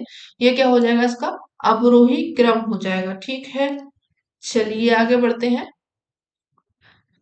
विद्वान दिए गए हैं, उनकी अवधारणा दी गई है, किसने कौन सी अवधारणा दी थी। चार्ल्स एल्टन, इनका नाम आप सबसे पहले याद रखेंगे। इन्होंने दिया था क्या, पारिस्थितिकी निकेल, इको जो इकोलॉजिकल नीचे है, इसकी इन्होंने अवधारणा दी थी। अर्नेस्ट हेकल है, इनको जाना जाता है किसके लिए, अर्नेस्ट हेकल को इकोलॉजी साइंस के लिए जाना जाता है। ठीक, नील्सन, जो आपके गॉर्डन नील्सन है, इनको जाना जाता है पृथ्वी दिवस के लिए। और जो आपके डगलस है, डगलस को जाना जाता है वृक्ष कालानुक्रम के लिए। तो आपका जो ऑप्शन सही होगा यहाँ पे बी सही हो जाएगा। ए का यहाँ पे थर्ड है, बी का फोर्थ है, डी का यहाँ पे सेकंड है, सी का फर्स्ट है। ठीक है, आपका बी ऑप्शन सही हो जाएगा। ठीक है, चलिए आगे पढ़िए। अमोनीकरण एक प्रक्रिया होती है किसके कारण, फास्फोरस चक्र में, कार्बन चक्र में, नाइट्रोजन चक्र में, या फिर ऑक्सीजन चक्र में। तो जो आपका अमोनीकरण होता है, अमोनिफिकेशन होता है, ये आपका नाइट्रोजन चक्र में देखने को मिलता है। सी ऑप्शन सही हो जाएगा। व्याख्या देख लीजिए। नाइट्रोजन चक्र अमोनीकरण की एक क्या है, महत्वपूर्ण प्रक्रिया है। अमोनीकरण के जो अंतर्गत मृदा में उपस्थित पौधे होते हैं, जंतु होते हैं, उनके मृत कार्बनिक जो पदार्थ होते हैं, उनमें उपस्थित प्रोटीन पदार्थों को बहुत से जीवाणु जैसे कि क्लास्ट्रीडिया, एक्टिमोनस, एक मिनट, एक्टिनोमाइसिटीज होता है, इनके जो अपघटन होता है उसके फलस्वरूप अमीनो अम्लों का निर्माण होता है। और उसके बाद में जो ऑक्सीकारी विनाइट्रोजीकरण है, यार क्या बोले जा रही हूँ, जो आपका विनाइट्रोजनीकरण है उसके द्वारा अमोनिया निर्मित होती है। और इसमें क्या होता है, प्रोटीन अवयवी वातावरण में ये अपघटित होती है, सड़न होती है। तो क्या होता है, एमाइड बनते हैं, जिसके जो ऑक्सीजन होते हैं, ऑक्सीजन से अमोनिया निर्मित बन जाती है, यानी कि निर्मित होती है। मुक्त अमोनिया विषैली होती है और इसका मृदा में एकत्रित होना हानिकारक होता है। इसे नाइट्रीकरण द्वारा नाइट्रेट NO3 में इसको परिवर्तित कर दिया जाता है। ठीक है, चलिए आगे बढ़ते हैं। यूएन जनरल असेंबली ने 2000 के बाद के जो विश्व के पर्यावरण एवं विकास की स्थिति जानने के लिए 1985 में पर्यावरण विकास पर विश्व कमीशन WCED बनाया, जिसको कहा जाता है क्या, इसको कहा जाता है ब्रटलैंड कमीशन। बी ऑप्शन आपका सही हो जाएगा। व्याख्या देख लीजिए। यूएन जनरल असेंबली ने 2000 के बाद में विश्व के पर्यावरण विकास की स्थिति को जानने के लिए 1985 में पर्यावरण विकास पर विश्व कमीशन WCED बनाया, जिसको कि ब्रटलैंड कमीशन भी कहा जाता है। ये जो कमीशन है, इस संगठन है, इसकी स्थापना हुई थी 1983 में। पर्यावरण विकास के मुद्दों के पुनर्निरीक्षण तथा उनके लिए प्रस्ताव सूत्रबद्ध करने के लिए पर्यावरण का विकास हुआ था। विश्वव्यापी जो आयोग है, world commission on environmental and development के रूप में चिपको आंदोलन रहे थे। जो चिपको आंदोलन हुआ था उसके प्रणेता रहे थे चंडी प्रसाद भट्ट। इस आंदोलन की शुरुआत सन 1973 में की गई थी। उत्तराखंड के चमोली जिले में गोपेश्वर नामक स्थान से इसकी शुरुआत हुई थी। ये आप याद रखेंगे किसके बारे में, चिपको आंदोलन के बारे में। स्टॉकहोम सम्मेलन है, इसकी 20वीं वर्षगांठ मनाने के लिए संयुक्त राष्ट्र संघ ने ब्राजील की राजधानी रियो डी जेनेरियो में 1992 में पर्यावरण और जो विकास सम्मेलन है इसको आयोजित किया था। इसी को कहा जाता है अर्थ समिट, ये भी आप याद रखेंगे। या फिर प्रथम पृथ्वी शिखर सम्मेलन भी इसको कहा जाता है। सम्मिलित जो देश हैं, इन्होंने टिकाऊ विकास के लिए व्यापक कार्रवाई योजना यानी कि एजेंट 21 के रूप में इसको स्वीकृत किया था। किसको किया था ये, अर्थ समिट को किया था। इतना आप इसके बारे में याद रखेंगे। चलेंगे नेक्स्ट क्वेश्चन की ओर में।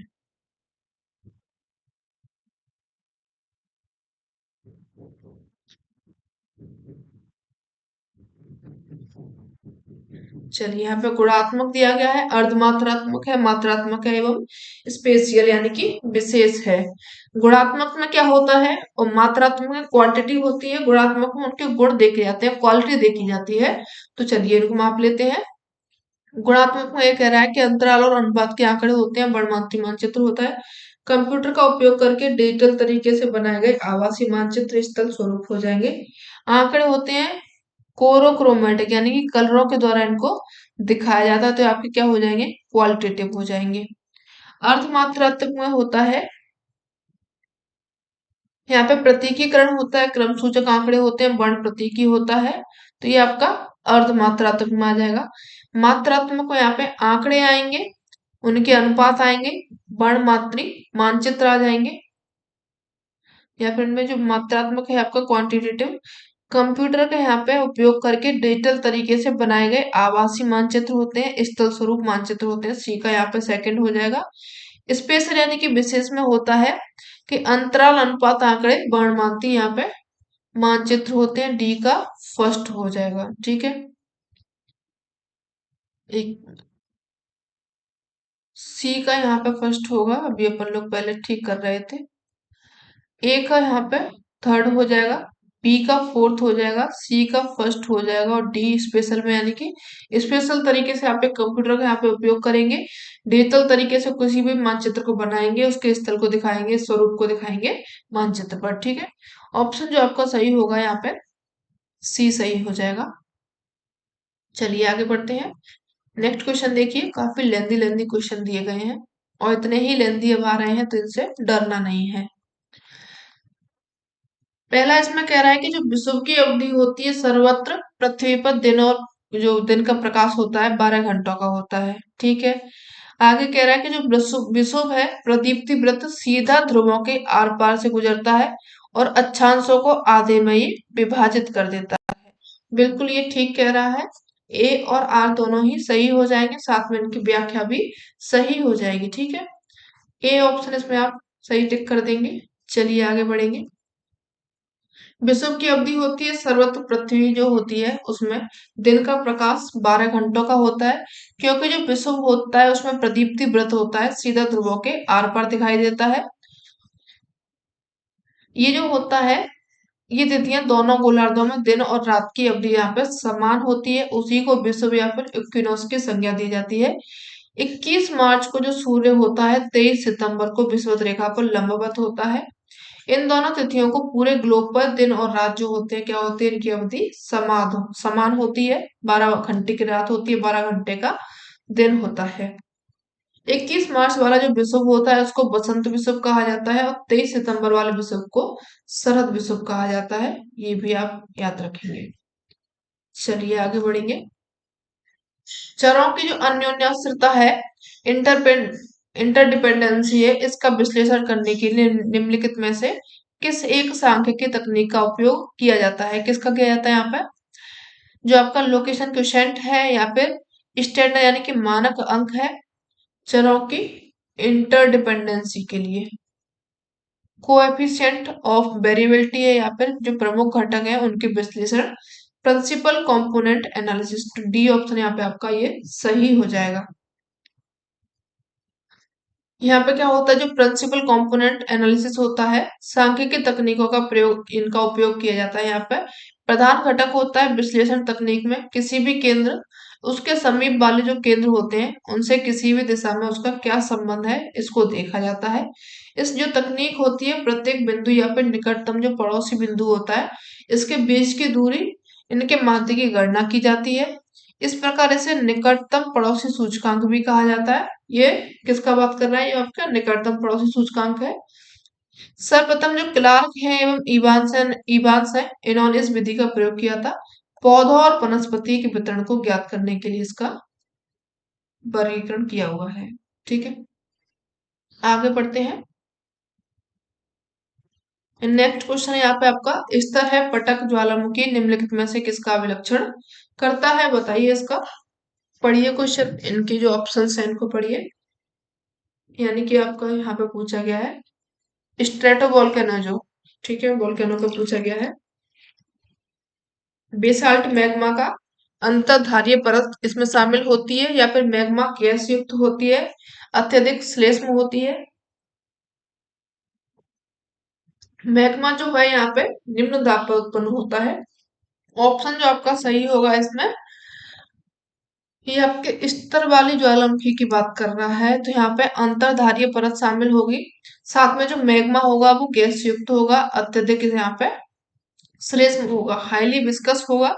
बी एंड सी, यानी कि डी ऑप्शन आपका यहाँ पे सही हो जाएगा। ठीक है,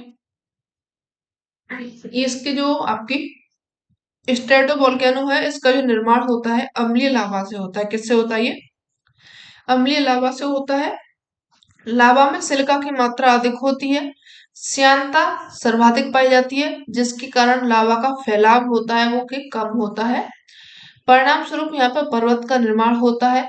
स्तर पटक ज्वालामुखी जो होती है उसमें अंतर्धारित कम परत शामिल होती है, मैग्मा गैस युक्त होता है, अत्यधिक श्लेष्म होता है। चलिए आगे बढ़िए। 2020 से लेकर के 2021 में भारत ने निम्नलिखित देशों में किससे पोल्ट्री उत्पादों का निर्यात किया हुआ है? किसको किया है? ओमान को, मालदीव को, पाकिस्तान को, इंडोनेशिया को, थाईलैंड को। तो देखिए आपके ये कुछ क्वेश्चन ऐसे होते हैं जो कि बहुत ही मतलब डीपली पूछे जाते हैं, इन पर अपन अक्सर करके ध्यान नहीं देते हैं, तो कोई दिक्कत नहीं है। 10 से 20 क्वेश्चन इस तरीके के आते ही आते हैं। ठीक है, तो चलिए इनको लगा लीजिए। 2020 से 21 में पोल्ट्री उत्पादों का पूछा गया है। यहाँ पे जो आपका ऑप्शन सही हो जाएगा ओमान है, ओमान के बाद में आप लोगों का हो जाएगा मालदीव, मालदीव के बाद में हो जाएगा यहाँ पे इंडोनेशिया। ठीक है, ए बी डी सही हो जाएगा, डी ऑप्शन सही हो जाएगा। ठीक है। शीर्ष 5 जो देश हैं जिनको कि पोल्ट्री उत्पाद का निर्यात किया जाता है, ओमान, ओमान के बाद में मालदीव हो जाएगा, उसके बाद में इंडोनेशिया है, वियतनाम है एवं भूटान है, इनको पोल्ट्री उत्पाद का निर्यात किया जाता है। आगे बढ़ते हैं। नेक्स्ट पढ़िए, जो निम्नलिखित सूक्ष्म गैस है उनका वायुमंडल में उनकी सांद्रता अवरोही क्रम में पूछी गई है, बड़े से छोटे में यहाँ पे पूछी गई है। तो चलिए देखिए, आपको काफी अंदर से पूछा गया है, ऊपर वाले लेवल के नहीं पूछे गए हैं, नीचे वाले लेवल के पूछे गए हैं। लगाइए इनको। पहले कौन आ जाएगा यहाँ पे आपका? नियोन आएगा। नियोन के बाद में, नियोन के बाद में आप लोगों की हीलियम है, हीलियम के बाद में मीथेन हो जाएगी, मीथेन के बाद में क्रिप्टॉन हो जाएगी और क्रिप्टॉन के बाद में आप लोगों की हाइड्रोजन हो जाएगी। ठीक है। यहाँ पे जो ऑप्शन सही होगा हो जाएगी डी, डी के बाद में यहाँ पे अपन लोगों ने लगाई है सी, हीलियम, हीलियम के बाद में मीथेन है, मीथेन के बाद में क्रिप्टोन है। ठीक है, सी ऑप्शन सही हो जाएगा। ठीक है, व्याख्या देख लीजिए इसकी। सूक्ष्म गैस है neon, helium, methane, krypton, hydrogen. विकल्प सी सही है। वायुमंडल में इनका संगठन देख लीजिए। नाइट्रोजन जो कि 78% पाया जाता है, ऑक्सीजन जो कि 20.95% पाया जाता है, ऑर्गन जो कि 0.93%, कार्बन डाइऑक्साइड 0.36% पाया जाता है।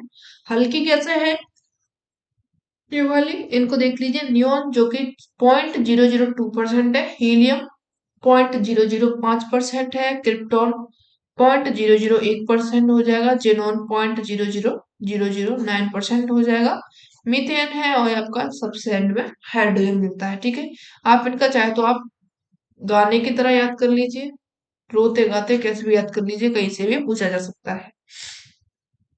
चलिए नेक्स्ट देखिए, विशेषीकृत जो अवकाश है इसकी पूर्ति अग्रणी बाजार पर्यटन प्रचालक यानी कि टूर ऑपरेटर की संख्या में बढ़ोतरी हुई है। इसमें सम्मिलित है क्या? थीम पार्क है, क्रूज है, खेल पर्यटन है, परिजन समेत जो पर्यटन होता है यानी कि फैमिली गैदरिंग टूरिज्म होता है, यानी कि यहाँ पे स्पेशलिस्ट हॉलीडे है। ये किसके लिए बढ़ोतरी की पूछी गई है, किसके कारण यहाँ पे बढ़ोतरी हुई है? थीम पार्क का यहाँ पे योगदान है, और जो आपके क्रूज है और साथ में जो खेल पर्यटन बनाए गए हैं उनका यहाँ पे योगदान है। ए बी सी तीनों ही सही हो जाएंगे, ए ऑप्शन यहाँ पे सही हो जाएगा। ठीक है, चलिए नेक्स्ट क्वेश्चन देखिए। क्वेश्चन आप लोगों का ऊपर है और आप लोग बैठे ना रहे, अपने फ्रेंड्स को इसको शेयर जरूर कर दें। ठीक है, आज आप लोगों को पेपर फर्स्ट की क्लास भी मिलने वाली है जिसमें के टोटल 50 क्वेश्चन अपन डिस्कस करेंगे। ठीक है, चलिए पढ़िए। कृषि, पशुधन उद्योग एवं मानव जनसंख्या की सामान्य आवश्यकताओं की संतुष्टि के लिए पानी की किसी भी प्रकार की कमी को सूखा कहा जा सकता है। यानी कि पानी सूखा किसको कहा जा सकता है? जब कृषि के लिए पानी की कमी है, पशुधन के लिए, उद्योग के लिए, मानव के लिए, इन सभी के लिए क्या है? पानी की कमी है, इसको वो लोग सूखा कह रहे हैं। सूखा जो होता है वर्षा के अभाव के कारण उत्पन्न एवं विपत्तिजनक स्पष्ट जो स्थिति होती है, तो ये भी इसका सही है और कारण भी इसका सही कह रहा है। ऑप्शन जो आपका सही होगा वो ए होगा। ठीक है, चलिए आगे बढ़ते हैं। नेक्स्ट क्वेश्चन देखिए, काम्बे यानी कि जो ग्रामीण है निम्नलिखित भूकंपों में से किस एक के साथ में संबंधित है? भुज भूकंप है या फिर लातूर भूकंप है, जबलपुर है या फिर जो आपका कोयटा बलूचिस्तान का भूकंप है इससे? तो जो आपका काम्बे ग्रामीण है ये भुज भूकंप से संबंधित हो जाएगा। ए ऑप्शन यहाँ पे सही हो जाएगा, इसको टिक लगा लेंगे और आगे बढ़ेंगे। काम्बे ग्रामीण भूकंप भुज भूकंप के साथ में संबंधित होता है। ये कहाँ पे स्थित है? गुजरात में स्थित है। जबकि जो लातूर भूकंप है इसका संबंध महाराष्ट्र के कोयना भीमा प्रेस से संबंधित है। जबलपुर भूकंप है ये मध्य प्रदेश में है, और कोयटा जो कि बलूचिस्तान भूकंप यानी कि पाकिस्तान में है। इनको आप याद रखेंगे, पढ़ लीजिए, इसके बारे में और भी डिटेल में पूछा जा सकता है। जो आपका भुज भूकंप आया था गुजरात में, इसका प्रमुख कारण क्या था? जो हिंद महासागर प्लेट है इसका नितल है, इनके 5 सेंटीमीटर की दर से प्रसरण हो गया था, यानी कि आगे की ओर में इनका खिसकाव हो गया था। भारतीय प्लेट का उत्तर की ओर में निरंतर गतिशील होना था। इनके प्रभाव से जो भूगर्भिक दरारें हैं उनका सक्रिय हो गई और इनकी पुष्टि यहाँ पर पाए गए दो भ्रंश हैं उनके आधार पर की जा सकती है। एक भ्रंश जिसकी स्थिति पूर्व से पश्चिम दिशा में अहमदाबाद से भुज के मध्य में है। दूसरा भ्रंश जो है उत्तर से दक्षिण की दिशा में जाएंगे वहां पे है। और ये जो दो भ्रंश हैं इनके क्रियाशील होने के कारण गुजरात का भुज है उसके आसपास के क्षेत्रों में भूकंप आते ही रहते हैं। ठीक है, चलिए आगे बढ़ते हैं।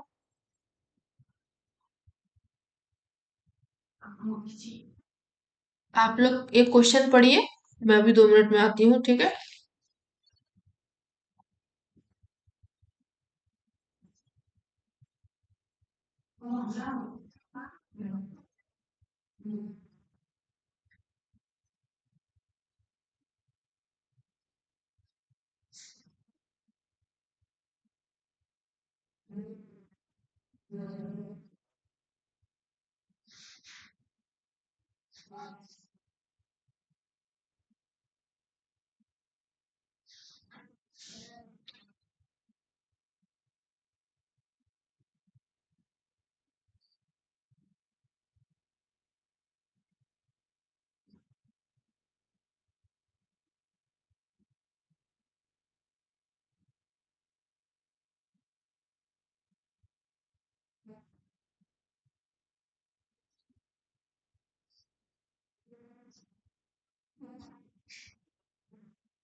चलिए क्वेश्चन पढ़ा आप लोगों ने। नेक्स्ट देखिए यहाँ पे कि निम्नलिखित में से कौन सा युग है जो कि सुमेलित नहीं है। पढ़िए इसमें जो चेरी मंजरी है कर्नाटक में, यानी कि जो चेरी ब्लॉसम होता है ये वर्षा के प्रकार बता रहा है, कर्नाटक में होती है। जो आपका नॉर्वेस्टर्स होते हैं वो पश्चिम बंगाल, असम और उड़ीसा क्षेत्र में होते हैं। लू जो चलती है उत्तरी भारत में चलती है। और आम्र बौछार को ये कहाँ पे बता रहा है, महाराष्ट्र में बता रहा है, जबकि कहाँ पे होनी चाहिए थी ये, केरल में। और ये कहाँ पे होनी चाहिए थी, कर्नाटक में। ठीक है, तो आपका क्या हो जाता है, ये सही हो जाता। लेकिन इसको सही करना ही नहीं था तो डी ऑप्शन यहाँ पे आपका गलत हो जाएगा। गलत हो जाएगा तो वही आंसर सही हो जाएगा। चलिए आगे बढ़िए। एक प्रतिगामी जनसंख्या आयु संरचना किस देश में समान किए जाने की संभावना है। कौन सा देश है जिसमें कि सामना किए जाने की संभावना है, संरचना किस देश में, प्रतिगामी जनसंख्या। ठीक है,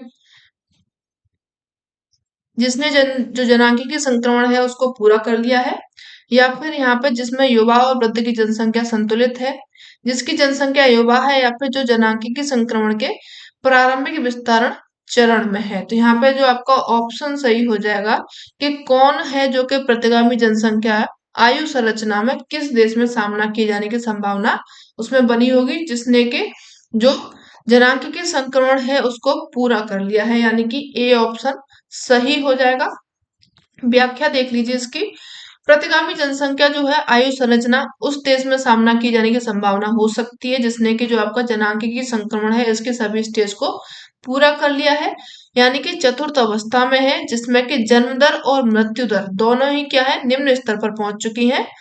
आगे जिससे कि जनसंख्या क्या है यहाँ पे स्थायी हो जाती है। जनसंख्या वृद्धि जो होती है लगभग रुक जाती है, यानी कि जो जनसंख्या वृद्धि अब हो रही है वो क्या हो रही है, रुक जाएगी। जैसा कि अपन लोग देख रहे हैं जर्मनी में, अमेरिका में, यहाँ चीन में भी अब चल रहा है ये। इसमें केवल जो विकसित देश आते हैं, यानी कि जो आपके डेवलप्ड कंट्री होते हैं वो ही इस चरण में पहुंच पाए हैं।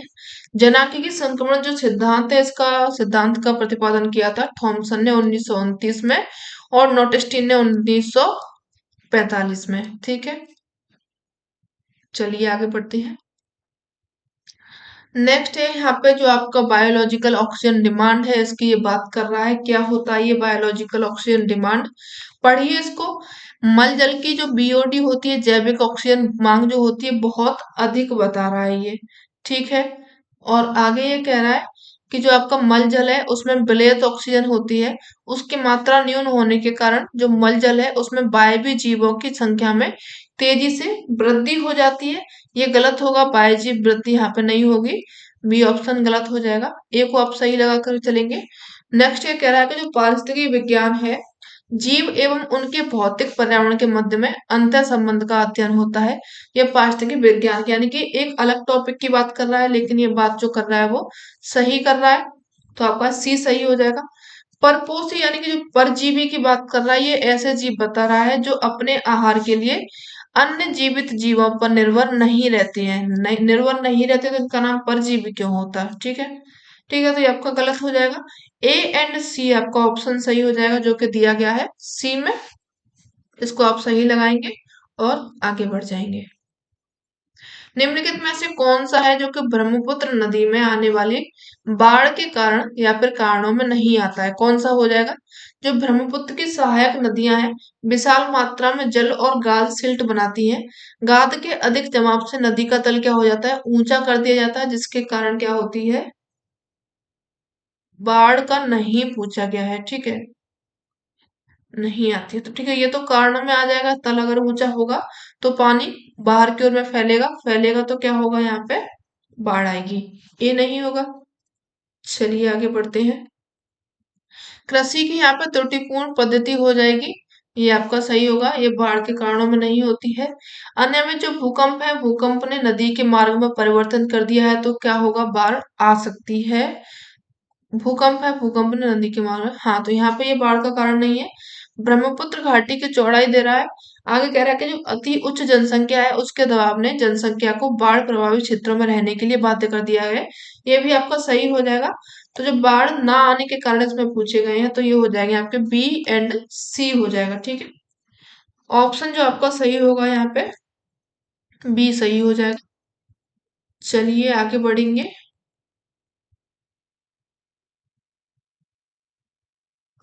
निम्नलिखित में से कौन से युग्मों का मिलान सही है पूछा गया है? कार्ल रिटर है, इन्होंने दिया है महाद्वीपीय अवधारणा, ये गलत हो जाएगा।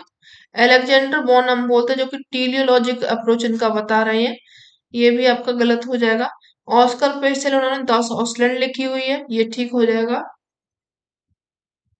बारेनियस है, इन्होंने क्रिटिक ऑफ प्योर रीजन बता रहा है, और जो आपके इमेनुअल कांट है, इन्होंने खगोल प्रकृति का सामान्य अध्यास दिया है, नहीं है आपका, ये सही हो जाएगा। सी एंड डी, सी एंड ई सही होगा। एक मिनट, हाँ, ऑस्कर पेस्टर है, इन्होंने 10 ऑस्लैंड लिखी थी। अच्छा, क्रिटिक ऑफ प्योर रीजन ये आपका गलत हो जाएगा, और जो आपके इमेनुअल कांट है, इन्होंने खगोल प्रकृति का सामान्य इतिहास लिखा हुआ है, तो आपका सी और ई यहाँ पे करेक्ट हो जाएगा, जो कि ऑप्शन में दिया गया है डी ऑप्शन में, ठीक है।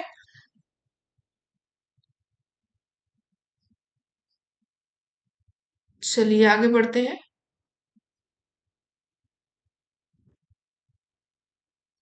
जो उद्देश्यवादी उपागम है, इससे संबंधित हो जाएंगे आपके कार्ल रिटर। दास ऑस्टेन लिखी थी ऑस्कर पिस्टल के द्वारा। Critique of Pure Reason Immanuel Kant ने दिया था। और जो खगोल प्रकृति का सामान्य इतिहास है, ये भी किसने दिया था? इमेनुअल कांट ने दिया था, ठीक है, इसको आप याद रखेंगे।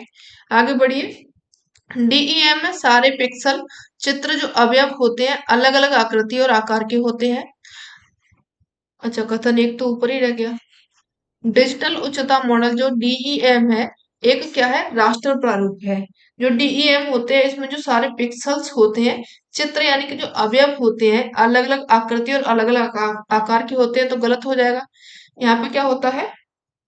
आकृति और आकार इनका पिक्सल्स का सेम होता है, तो ए ऑप्शन आपका सही हो जाएगा। और जो कथन सेकंड है वो गलत हो जाएगा, तो ऑप्शन आपका सी सही हो जाएगा। चलिए आगे बढ़ते हैं। परिवेश तटवर्ती क्षेत्रों की जो तापमान है उसको कम करने के लिए निम्नलिखित में से दो महासागरीय धाराएं उत्तरदायी, यानी कि ठंडी वाली जो धाराएं होती हैं उनके बारे में ये बात कर रहा है, तापमान को कम करने की ये बात कर रहा है। तो पहला हो जाएगी आप लोगों की कौन सी? यहाँ पे आपके जो बेंगुएला की धारा है और साथ में केनारी की धारा है, ये जो जो दल दो जलधारा है जो कि ठंडी है, बाकी की तीन कैसी हो जाएंगी? गर्म हो जाएंगी, ठीक है। हाँ, ए एंड डी, यहाँ पे ऑप्शन आपका सी सही हो जाएगा। आगे बढ़िए। चलिए नेक्स्ट क्वेश्चन देखिए यहाँ पे। निम्नलिखित में से कौन सी स्थानीय पवन है जो कि एक कैटाबेटिक अवरोही पवन है? चिनूक है, संताना है, फोन है या फिर मिस्ट्रल है। तो ये कौन सी हो जाएगी? ये क्या होती है? रात्रि के समय में पर्वतीय ढालों से तथा ऊपरी भागों में विकर्ण विकर्ण करती है ये। तो यहाँ पे आपकी पवन हो जाएगी, ये मिस्ट्रल हो जाएगी, डी ऑप्शन हो जाएगा। व्याख्या देख लीजिए। मिस्टल है एक स्थानीय पवन है जो कि कैटाबेटिक है। अवरोही पवन ये होती है। ये क्या करती है? जब रात्रि होती है, रात्रि के समय में ये पर्वतीय ढालों तथा जो ऊपर के भाग होते हैं उन पर ये विकिरण के द्वारा ताप ह्रास अधिक होता है। यहाँ पे हवाएं ठंडी होती हैं। ठंडी होती हैं तो ये हवाएं भारी होती हैं। ढालों के सहारे घाटियों से नीचे उतरती हैं और इन्हें पर्वतीय समीर या फिर केटाबेटिक पवन भी इनको या फिर अवरोही पवन इनको कहा जाता है। मिस्ट्रल जो पवन है कैसी है? ठंडी ध्रुवीय पवन है, स्थानीय पवन है, जो कि रूम सागर के उत्तर पश्चिमी भाग से खासकर जो स्पेन है आप लोगों का, फ्रांस है, उसको प्रभावित करती है। जब ये पवन जो होती है फ्रांस के मध्यवर्ती पठार से होकर के निकलती है और दक्षिण में नीचे उतरती है तो अत्यधिक क्या हो जाती है? ठंडी होती है। चिनूक है, चिनूक जो चलती है संयुक्त राज्य अमेरिका में पर्वतीय ढालों के सहारे चलने वाली गर्म पवन है, शुष्क पवन है। इसे यूरोप में फोन कहा जाता है। सांताना ये भी संयुक्त राज्य अमेरिका में चलने वाली एक गर्म पवन है। ठीक है, इसके बारे में आप याद रखेंगे। नेक्स्ट क्वेश्चन देखिए कि किस एजेंसी का संबंध है जो कि इकोनॉस रिमोट सेंसिंग डाटा यानी कि दूर संवेदी आंकड़ों से है। देख लीजिए कौन सी एजेंसी है भैया। डिजिटल ग्लोब है, image image set international inc है या फिर आपका डिजिटल इमेज है या फिर ओआरबी इमेज है। तो यहाँ पर कौन सी हो जाएगी एजेंसी? डिजिटल ग्लोब हो जाएगा। ये ऑप्शन इसमें सही हो जाएगा। आइकोनोस नए युग का प्रथम एवं उच्च विभेदन वाला उपग्रह है। आइकोनोस 2 को जो अमेरिका है उसके द्वारा सितंबर 1999 में अंतरिक्ष में स्थापित किया गया था। इसका मुख्य उद्देश्य पृथ्वी के धरातल के उच्च विभेदन वाले आंकड़े प्राप्त कर उनको दूसरे देश में बेचकर धन कमाना है। यह एक ऐसा उपग्रह है जो कि संपूर्ण विश्व में फोटोग्राफिक श्रेणी के प्रतिबिंब का प्राप्त कर उन्हें देशों के उनकी पूर्ति करता है। सातवां यह उच्च रेडियोमेट्रिक विभेदन वाला उपग्रह है जो कि आंकड़ों की शुद्धता का अनुमान करता है। आंकड़ों में जो प्राप्त करने वाले समय है, उपग्रह है, कक्षीय विशेषता है, विस्तार है, क्षेत्रों में ये सब आधारित होता है। चलिए आगे बढ़ेंगे। नेक्स्ट क्वेश्चन देखिए कि विश्व के निम्नलिखित महाद्वीपों को वर्तमान जनसंख्या के घनत्व में प्रति व्यक्ति वर्ग किलोमीटर के आधार पर अवरोही क्रम में लगाना है। सबसे ज्यादा जो मानव जनसंख्या निवास करती है वो करती है कहाँ पे? एशिया में। ठीक है, एशिया के बाद में आप लोगों का आ जाएगा अफ्रीका। अफ्रीका के बाद में यहाँ पे आपका आएगा यूरोप। यूरोप के बाद में नॉर्थ अमेरिका हो जाएगा। ऑप्शन जो सही होगा इस हिसाब से आप लोगों का बी सही होगा। चलिए आगे बढ़ते हैं। इनको आप लोगों को मृदान करना है। ये आपके लो इस्पात संयंत्र दिए गए हैं, उनके स्रोत दिए गए हैं, कौन सा संयंत्र कहाँ से प्राप्त होता है पढ़िए और थोड़ा सा मिलाने की कोशिश भी इनको करिए। ठीक है, जमशेदपुर है। जमशेदपुर में क्या है? चलिए जमशेदपुर आपको कहाँ पे मिलेगा? जमशेदपुर में टिस्को है। जमशेदपुर में इसकी लोएस का स्रोत पूछा गया है, कहाँ से इसको लोएस प्राप्त होता है। तो यहाँ पे आपका जो ऑप्शन सही हो जाएगा नोआ मुंडी है, गुरमा हैसानी है एवं जो खदान है यहाँ से इसको क्या प्राप्त होता है? लोएस प्राप्त होता है। भद्रावती है, भद्रावती को केमानगुंडी खदान से प्राप्त होता है। भिलाई को प्राप्त होता है डल्ली राजहरा से। और जो आपके बोकारो है, बोकारो को करीब खदान से यहाँ पे लोएस को प्राप्त होता है। ऑप्शन जो आपका सही होगा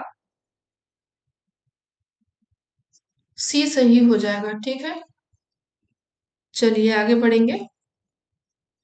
चूनेदार जो मृत्तिका में मृदा होती है, छोटा नागपुर उच्च भूमि में पाई जाती है, हिमालय की तुंग घाटी में मरुस्थल मृदा होती है। ये तो यहाँ पे नहीं पाई जाती है। चलिए अपन इसको मिला लेते हैं। जो लाल दोमट मिट्टी होती है, लाल मिट्टी कहाँ पे पाई जाती है? ये आपको मिलेगी छोटा नागपुर वाले क्षेत्र में। अम्लीय मृदा है यानी कि जो आपकी पोडजोर मृदा है, ये कहाँ पे मिलेगी? ये हिमालय के जो मध्य तुंग पेटी होती है वहां पे मिलेगी। और आगे इसमें ऑप्शन ऊपर हो गया है।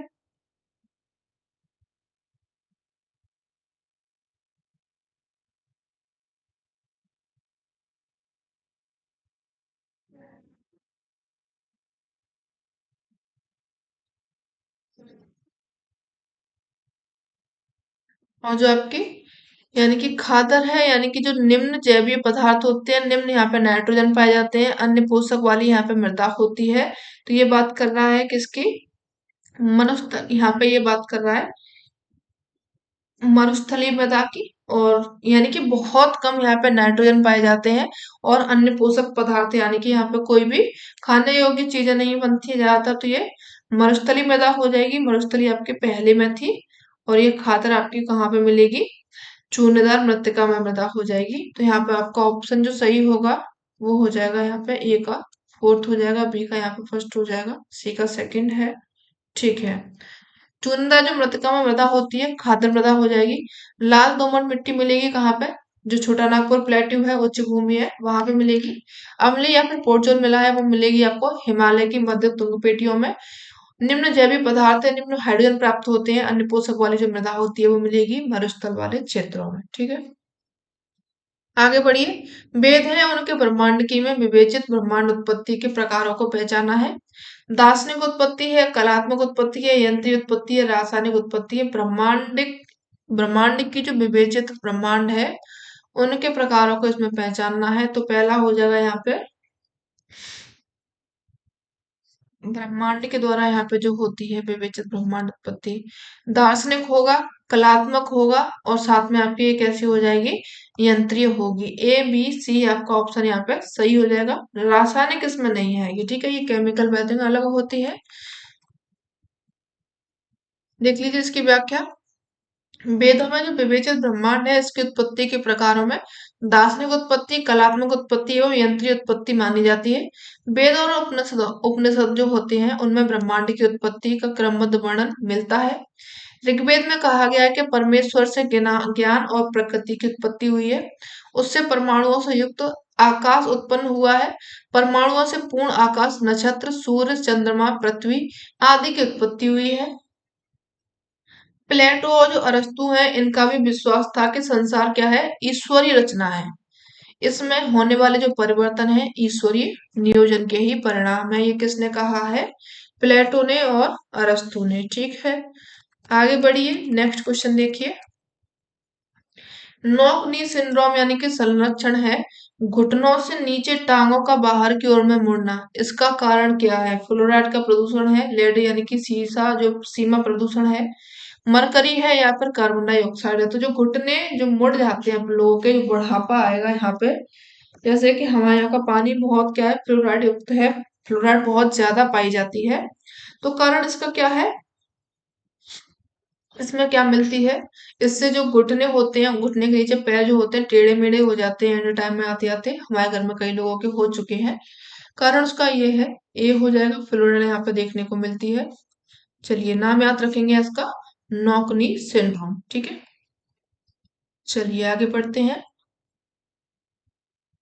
मरकरी है, मरकरी से क्या होता है इसको देख लीजिए। औद्योगिक, यहाँ पे एक और देख लीजिए, जो सीसा है, सीसा से क्या होता है यहाँ पे? औद्योगिक गतिविधियों के फलस्वरूप सीसा धूल के रूप में वायुमंडल में व्याप्त हो जाता है। ऑक्सीजन से मिलकर के लेड ऑक्साइड बनाता है जो कि सांस के जरिए शरीर में पहुंचता है तथा तंत्र का जो तंत्र होता है अपना उसको प्रभावित करता है। मरकरी होता है पारा युक्त जल होता है जिसे पीने से क्या होता है? मिनीमाटा रोग हो जाता है। वायुमंडल में कार्बन डाइऑक्साइड की अधिकता होने से यह हरितगृह जो प्रभाव होता है उसमें वृद्धि करता है, जिसके कारण जो वायुमंडल है धरातल सतह पर तापमान में वृद्धि करता है। उसके फलस्वरूप वर्षा होती है, मृदा में नमी नमी होती है एवं कमी होती है। महासागरीय जल की अम्लता में वृद्धि एवं हिमटोपियां होती हैं। महाद्वीपीय हिमनद का यहाँ पे पिघलना होता है। ऐसी कई सारी जो विनाशकारी घटनाएं होती हैं वो यहाँ पे घटित होती हैं। आगे कुछ सिद्धांत दिए गए हैं, उनके अध्येता दिए गए हैं। किसने कौन सा सिद्धांत दिया है? सैडलर है, सैडलर ने दिया है यहाँ पे अर्थव्यवस्था का जनसंख्या वृद्धि सिद्धांत है। जनांक की संपूर्ण सिद्धांत है आपके। ठीक है, यहाँ पे जो आपका मध्यवर्ती अवसर आपका स्टोफर का है, रिकार्डो का है।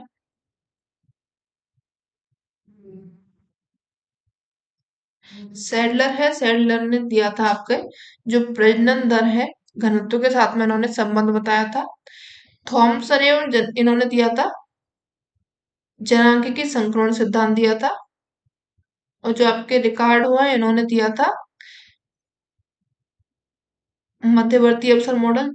स्टोफर ने दिया था इंटरविनिंग अपॉर्चुनिटी मॉडल। जो आपके रिकॉर्ड हुआ इन्होंने अर्थव्यवस्था पर जनसंख्या वृद्धि का शुद्ध प्रभाव बताया था। ठीक है, तो आगे आप सही हो जाएगा यहाँ पे, सी ऑप्शन सही हो जाएगा। सेटलर ने प्रजनन दर घनत्व के साथ में प्रतिलोम भिन्न होता है ये बताया हुआ था। रिकार्डो ने दिया था अर्थव्यवस्था पर आधारित जनसंख्या वृद्धि का शुद्ध प्रभाव। थॉमसन ने बताया था जनांकी संक्रमण मॉडल। और जो आपके स्टोफर है इन्होंने मध्यवर्ती अवसर मॉडल दिया था। तो ऑप्शन आपका सी सही हो जाएगा। आगे बढ़िए, जो हार्टलैंड है इसके बारे में क्या सही है पूछा गया है। इनका प्रकाशन 3 बार हुआ था, 1904 में, 1914 में, 1943 में। पहला यहाँ पे गलत कर देंगे क्योंकि 1904 में हुआ था, 1943 में हुआ था, लेकिन 1914 में नहीं हुआ था। ये गलत हो जाएगा। सही पूछा गया है। इसे जर्मन जो भूगोलवेत्ता थे H.J. मैकेंडर, इन्होंने इसका प्रतिपादन किया था। ये तो ठीक है मैकेंडर ने किया था, लेकिन ये जर्मनी के ना होकर के ब्रिटिश के थे। कहाँ के रहे थे ये, ब्रिटिश के रहे थे। तो बी भी आपका गलत हो जाएगा। आगे कह रहा है ये कि जो विश्व है, विश्व इतिहास में जल एवं थल शक्तियां आपसी संघर्ष इसका आधार था। ये बात इनकी सही कही की थी। और ये जो सिद्धांत है इसकी भविष्यवाणी सत्य हुई। जर्मनी विश्व का महाशक्ति बन गया है, ये आपका गलत हो जाएगा। जर्मनी जो था इनके क्षेत्र में नहीं था, वो इसके बाहर में था। ठीक है, तो आपका जो ऑप्शन सही होगा यहाँ पे सी हो जाएगा। केवल जो सी ऑप्शन है वो ही यहाँ पे सही दिया गया है। व्याख्या देख लीजिए, मैकिन्डर थे जो कि ब्रिटिश भूगोलवेत्ता रहे थे। भूमंडल में रणनीतिक महत्व के क्षेत्र को उन्होंने पहचाना अपनी भौगोलिक दूरी यानी कि 1904 में, हृदय स्तर 1919 में, और मिडलैंड बेसिन 1943 की इनकी अवधारणा रही थी। ये आप इनका याद रखेंगे।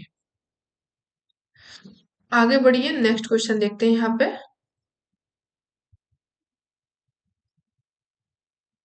गंगा की जो सहायक नदियां हैं बाएं किनारे से लेकर के इन्हें पश्चिम से पूरब की ओर में व्यवस्थित करना है। पश्चिम यानी कि आप लोगों का इधर से लेकर के ऐसे चलना है। रामगंगा, गोमती, गंडक, घाघरा, ये आपकी नदियां दी गई हैं। सबसे पहले यहाँ पे आ जाएगी आप लोगों की कौन सी, रामगंगा है।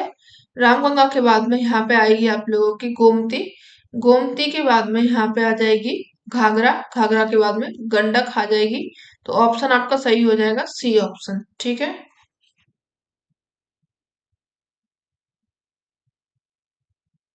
चलिए आगे बढ़ते हैं।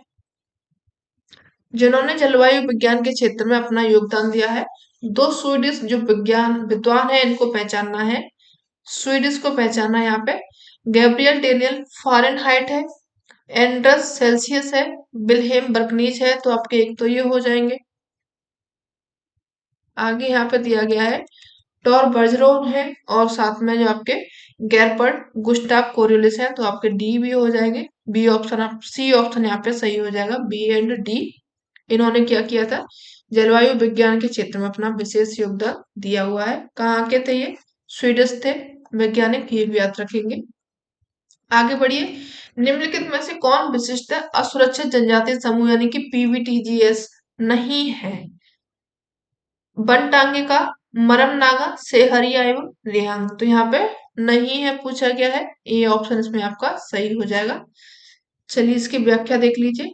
आज के जो देश हैं 18 राज्यों में और एक केंद्र शासित प्रदेश यानी कि अंडमान एवं निकोबार द्वीप समूह में विशेष रूप से कमजोर जो जनजातीय समूह है उनकी संख्या 75 है। इनमें आदिम जनजातीय समूह यानी कि पर्टिकुलर वुल्नरेबल ट्राइबल ग्रुप्स यानी कि पीवीटीजीएस इनको कहा जाता है। ये जनजातियां अपने अस्तित्व के लिए संघर्ष कर रही हैं, यानी कि उनका अस्तित्व मिटता जा रहा है, इसके लिए संघर्ष कर रही हैं। जिनमें कौन कौन सी जनजातियां इनको देख लीजिए। मराम नागा जो कि मणिपुर में मिलती है, सहरिया जो कि राजस्थान में मिलती है, रेयांग जो कि त्रिपुरा में मिलती है। ये वाली जनजातियां जो आती हैं किसमें आती हैं, पीवीटीजीस में आती हैं। जबकि जो बनटांगिया जनजाति है इसमें सम्मिलित नहीं किया जा सकता है। और भी जो जनजाति है इनको देख लीजिए जो कि पीवीटीजी इसमें आती हैं, इनको देख लीजिए। आंध्र प्रदेश में बोडो आता है, गदवा है, चेचू है, कोलम है। तेलंगाना इसमें शामिल है। बिहार में यानी कि झारखंड सहित में असुर है, बिरहोर है, कोरवा है। उत्तर प्रदेश की बुक्सा है, रांची है, इसमें उत्तराखंड शामिल है। अंडमान एवं निकोबार में जरवा है, ओंगे है, ओंजे, सेंटिनेली, सोमपेन, राजस्थान में सहरिया, पश्चिम बंगाल में लोथा एवं टोटो है। ये वाली आप जनजाति याद रखेंगे। चलिए आगे बढ़ते हैं। निम्नलिखित में से कौन से तल जो तेल क्षेत्र या फिर क्षेत्रों का मिलान सही पूछा गया है? देख लीजिए इनके। असम में दिया गया यहाँ पे मोरान हुगरीजन तेल क्षेत्र दिया गया है। आगे ये कह रहा है जो गुजरात है, गुजरात में लुनेज कलोल तेल क्षेत्र है। असम का यहाँ पे ठीक है। आगे जो गुजरात है, गुजरात का भी ठीक है, गुजरात में मिलता है लुनेज कलोल तेल क्षेत्र है। पूर्वी तट जो अपतट क्षेत्र है इनमें ओलकड है, असजोल है, ये भी ठीक है, आपका ए बी सी हो जाएगा। पश्चिम तट में ये बोल रहा है कि यहाँ पे बससेन है, अलियाबेट है, ये आपके गलत हो जाएंगे। ठीक है, सॉरी सॉरी सॉरी, यहाँ पे आपका जो पूर्वी में ये कह रहा है कि ओलकड है, असजोल है, तो ये आपके गलत हो जाएंगे। और जो डी है यहाँ पे बससेन है, अलियाबेट है, ये आपके सही हो जाएंगे। क्योंकि जो पूर्वी तट है यहाँ पे आप लोगों को क्या देखने को मिलेगा, जो आपका अमला पर्व है, कोराईपल्ली है, ये आपको पूर्वी तट में देखने को मिलेगा। तो ऑप्शन जो आपका सही होगा ए बी डी सही होगा। ठीक है, चलिए आगे बढ़ते हैं। आज का पेपर बहुत लेंदी है, पढ़ने में इसको इतना दिक्कत हो रहा है। भारत में जो राष्ट्रीय परिवेशी वायु गुणवत्ता निगरानी कार्यक्रम है NAQM, इसका जो प्रारंभ किया गया था, किसने किया था? राष्ट्रीय पर्यावरण अभियांत्रिकी अनुसंधान संस्थान के द्वारा, केंद्रीय प्रदूषण बोर्ड के द्वारा, या फिर मौसम विज्ञान के द्वारा, या फिर शहरी मामलों के राष्ट्रीय संस्थान के द्वारा। ये किसके लिए है? वायु गुणवत्ता के लिए, यानी कि ये सेंट्रल पोल्यूशन कंट्रोल बोर्ड है, इसके द्वारा इसका शुरू किया गया था प्रोग्राम। व्याख्या देख लीजिए इसकी, पढ़िए थोड़ा सा। भारत में जो राष्ट्रीय परिवेशी वायु गुणवत्ता निगरानी कार्यक्रम है, केंद्रीय प्रदूषण नियंत्रण बोर्ड के अंतर्गत इसका शुरू किया गया था। केंद्रीय प्रदूषण नियंत्रण बोर्ड का गठन किया गया था। सर्वाधिक संगठन इसके रूप में इसका जल प्रदूषण यानी कि नियंत्रण रोकथाम अधिनियम 1974 के अंतर्गत सितंबर 1977 में इसका गठन किया गया था। एयर क्वालिटी मॉनिटरिंग वायु गुणवत्ता प्रबंधन एक महत्वपूर्ण अंग है। राष्ट्रीय वायु निगरानी कार्यक्रम यानी कि NAPM की स्थापना वर्तमान वायु गुणवत्ता की स्थिति और प्रवृत्ति को सुनिश्चित करने, उद्योग एवं अन्य जो स्रोत है प्रदूषण को नियंत्रित करने व नियंत्रित करने वाले वायु गुणवत्ता मानकों के अनुरूप रखने के लिए उद्देश्य से इसकी स्थापना की गई थी। चलिए आगे बढ़ते हैं। नेक्स्ट क्वेश्चन यहाँ पे, भूगोल के संदर्भ में जो फर्नांड है, 10 ससुर हैं, इनका संबंध किससे रहा था? पॉजिटिविज्म से, प्रत्यक्षवाद से, व्यवहारवाद से, नारीवाद से, या फिर संरचनावाद से? तो जो आपके फर्नांड 10 ससुर है, इनका रहा था किससे? सौसर से, इनका नाम याद रखेगा, ससुर दिया गया इसमें, सौसर रखेगा इसका नाम। संरचनावाद से संबंधित थे। डी ऑप्शन इसमें सही हो जाएगा। आगे बढ़िए। पदार्थ जो कि ओजोन की परत का क्षरण करते हैं पर हुए जो अंतरराष्ट्रीय समझौते हैं, इसका संबंध निम्नलिखित में से किससे है? पदार्थ जो ओजोन की परत का संरक्षण करते हैं, ये आपका एक स्टेटमेंट दिया गया है, इसको बताना है किससे संबंधित है। पेरिस समझौता से, मराकेश समझौता से, क्योटो प्रोटोकॉल से, या फिर मॉन्ट्रियल प्रोटोकॉल से? ओजोन परत की बात कर रहा है तो ये संबंधित है किससे? मॉन्ट्रियल प्रोटोकॉल से। जानिए मॉन्ट्रियल प्रोटोकॉल है क्या। ये जो प्रोटोकॉल है 16 सितंबर 1987 को अपनाया गया था, प्रभावी हुआ था 1989 से। मोंटी प्रोटोकॉल एक अंतर्राष्ट्रीय संधि है जिससे कि ओजोन परत क्षरण हेतु जिम्मेदार पदार्थ के उत्पादन एवं उपभोग में कमी लाने के लिए इसको तैयार किया गया था, जिसको कि समताप मंडल की नाजुक ओजोन परत को सुरक्षित रखने के लिए इसको शुरू किया गया था। क्योटो प्रोटोकॉल जो कि जापान का शहर है क्योटो, 11 दिसंबर 1997 को इसको अपनाया गया था। 16 फरवरी 2005 को यह कार्यशील हुआ। प्रोटोकॉल का जो कार्यान्वयन था, क्रियान्वयन था, इससे संबंधित विस्तृत नियम है मराकेश मोरक्को यानी कि 2001 में। कॉप 7 में इसको अपनाया गया था। इसी को कहा जाता है मराकेश समझौता। पेरिस समझौता जो कि जलवायु परिवर्तन से संबंधित है, इसे ये कैसा एक बाध्यकारी समझौता है, सभी देशों को मानना ही मानना है। इसे दिसंबर 2015 में पेरिस जलवायु परिवर्तन COP 21 में इसको स्वीकार किया गया था। पेरिस जो समझौता है इसका प्रमुख उद्देश्य वैश्विक तापमान वृद्धि को पूर्व जो औद्योगिक स्तर है यानी कि पहला जो औद्योगिक का स्तर है अपना उसमें 2 डिग्री की वृद्धि से नीचे रखना है। ये इसका किसका है? ये पेरिस समझौता का है। आगे बढ़िए, कुछ आपके मानचित्र दिए गए हैं, उनके मानक दिए गए हैं, इनको अपन लोगों को सही वाले जो मानक है उनको बताना है। यहाँ पे वित्तीय मानचित्र की ये कह रहा है कि इसका जो स्केल होता है 1:190 होता है। जो आपका बृहद मापक योजना है इसका 1:100 होता है।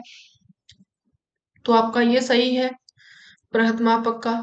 स्थलाकृति मानचित्र का ये बता रहा है तो आपका ये भी सही हो जाएगा। एटलस मानचित्र का ये कह रहा है कि यहाँ पे 250 होता है, ये आपका गलत हो जाएगा। भूखंड मानचित्र है 3960 है, ये भी आपका सही हो जाएगा। तो ऑप्शन जो आपका सही होगा सी ऑप्शन यहाँ पे सही हो जाएगा। देख लीजिए इनका पैमाना। वित्तीय मानचित्र का रेशियो देख लीजिए, बृहद मापक जो योजना है इसका देख लीजिए। स्थलाकृति मानचित्र है, एटलस मानचित्र हो जाएगा आपका। भूखंड मानचित्र है, ये आप देख सकेंगे इन सभी का। आगे बढ़ते हैं।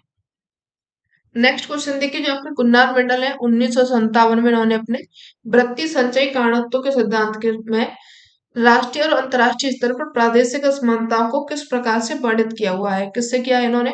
अग्रगामी और पश्चिमामी जो अनुबंध होता है लिंकेज से, अपकर्षण अपकर्षण से, प्रतिगमन और प्रसार से। तो इनका जो ऑप्शन सही हो जाएगा सी हो जाएगा। इन्होंने जो अपना गुन्नार मेडल ने जो मॉडल दिया था अपना जो सर्कुलेशन सर्कुलर क्यूमुलेटिव थ्योरी दी थी, कॉसेशन थ्योरी, इन्होंने इसमें बताया था जो प्रतिगमन होता है बैकवॉश एवं स्प्रेड इफेक्ट होता है। यानी कि बैकवॉश वो एरिया होता है जहां से लोग छोड़ करके चले जाते हैं, स्प्रेड इफेक्ट जहाँ की ओर में वो लोग आकर्षित होते हैं। ठीक है, इसकी बात इन्होंने कही थी।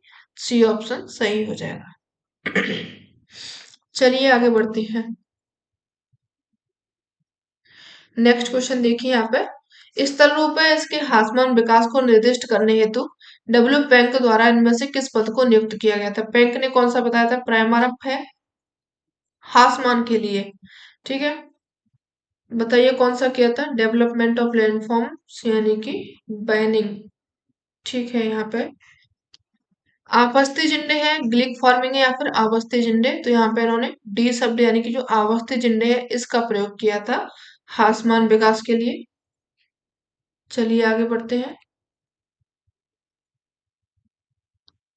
निम्नलिखित में से किस एक वातावरण में धरातल से गर्म वायु पूर्ण रूप से विस्थापित हो जाती है? अवरुद्ध वातावरण में शीतमय या फिर उष्णमय या फिर स्थिरमय। यहाँ पे धरातल से गर्म वायु पूर्ण रूप से विस्थापित हो जाती है, वहां पे क्या होता है? ऑक्लूडेड उनको फ्रंट मिलता है। अवरुद्ध वातावरण होता है तो जो वायु होती है वो क्या हो जाती है? विस्थापित हो जाती है, मार्ग अपना चेंज कर लेती है। आगे बढ़िए। नेक्स्ट देखिए यहाँ पे, निम्नलिखित में से किस लेखक ने पर्यटन के क्षेत्र में जीवन चक्र यानी कि टेल्क के मॉडल को पर्यटन में विकास और समय के साथ में एक प्रदेश में आने वाले परिवर्तनों से प्रस्तुत किया है? किसने किया है यहाँ पे? जॉन गैल्सन ने, रिचर्ड बटलर ने, डेविड हार्वे ने या फिर रॉबर्ट प्रॉसर ने। तो ये किया हुआ है आपके रिचर्ड बटलर ने, आप 1980 में इसको दिया हुआ है। व्याख्या देख देख लीजिए इसकी। रिचर्ड बटलर है, इन्होंने 1980 में पर्यटन क्षेत्र के जीवन में यानी कि जीवन चक्र में टेल्क के मॉडल में पर्यटन में विकास और समय के साथ में एक प्रदेश में आने वाले परिवर्तनों को प्रस्तुत किया है। इस मॉडल से पता चलता है कि एक पर्यटन क्षेत्र में 6 अनुमानित विभिन्न चरणों के माध्यम से विकसित होता है। अर्थात जो अन्वेषण होता है, भागीदारी है, विकास है, समेकन है, ठहराव एवं गिरावट है, ये कायाकल्प है। जीवन चक्र के प्रत्येक चरण में ये गंतव्य लेखक द्वारा परिभाषित परिवर्तनों की एक श्रृंखला से गुजरता है। ठीक है, ये इसकी स्टेज दी गई है ABCDE, इनको देख लेंगे आप। ठीक है, एक्सप्रेशन यानी कि फैला हुआ, इन्वॉल्वमेंट हुआ, डेवलपमेंट हुआ, कंसोलिडेशन हुआ, स्टेग्नेशन हुआ, उस बाद में रिजुवेशन हो गया। चलिए आगे बढ़ते हैं। ये परिवहन के लिए दिया गया था। निम्नलिखित में से सही कथन को पहचानना है। दक्षिणी गोलार्ध में जो पवन है अपनी दाहिनी ओर में विक्षेपित हो जाती है, भूविक्षेपी पवन जो समदाब रेखाओं के समानांतर प्रवाहित होती है। पवन की गति घर्षण के साथ में बढ़ती है। यहाँ पे जो पवन की गति है दाब प्रबलता उनके व्युत्क्रम के समानुपाती होती है। तो सही कथन को अपन को इसमें पहचानना है। तो जो आपकी जियोस्ट्रैपिक विंड होती है, भूविक्षेपी पवन होती है, समदाब जो रेखाएं होती है उनके समानांतर प्रवाहित होती है। बी ऑप्शन आपका सही हो जाएगा। ठीक है, चलिए आगे बढ़ेंगे। भूविक्षेपी पवन होती क्या है? समदाब रेखाओं के समानांतर ही प्रवाहित होती है। पृथ्वी का अपने अक्ष पर घूर्णन होता है, पवनों की दिशा को प्रभावित करता है। कोरियोलिस बल जो होता है, इसके प्रभाव से पवनें उत्तरी गोलार्ध में अपनी दिशा के दाहिने ओर बहती हैं, दक्षिणी गोलार्ध में बाईं ओर बहती हैं। ठीक है, आगे बढ़िए। नेक्स्ट देखिए यहाँ पे बॉन्थियोनेन है, अगस्त लॉस है, डोई है, क्रिस्टोलर है, इनके ये थ्योरी दी गई है। किसने कौन सा दिया था, चलिए देख लीजिए। जो आपके बॉन्थियोनियन है इन्होंने दिया था क्रॉप कॉम्बिनेशन है आपकी जो फसल की अवस्थिति यानी कि जो कृषि एग्रीकल्चर लोकेशन दिया था बॉन्थियोनियन के द्वारा। ऑगस्ट लॉस के दिया था औद्योगिक अवस्थिति सिद्धांत दिया गया था लॉस के द्वारा। डोई ने दिया था फसल संयोजन और जो आपके क्रिस्टोलर है इन्होंने दिया था केंद्रीय स्थल सिद्धांत। ऑप्शन आपका जो सही होगा वो सी ऑप्शन यहाँ पे सही हो जाएगा। ठीक है, आज के सेशन में सिर्फ अपन इतना ही देखेंगे फ्रेंड्स, क्योंकि बोलने में हो रही है बहुत ज्यादा दिक्कत।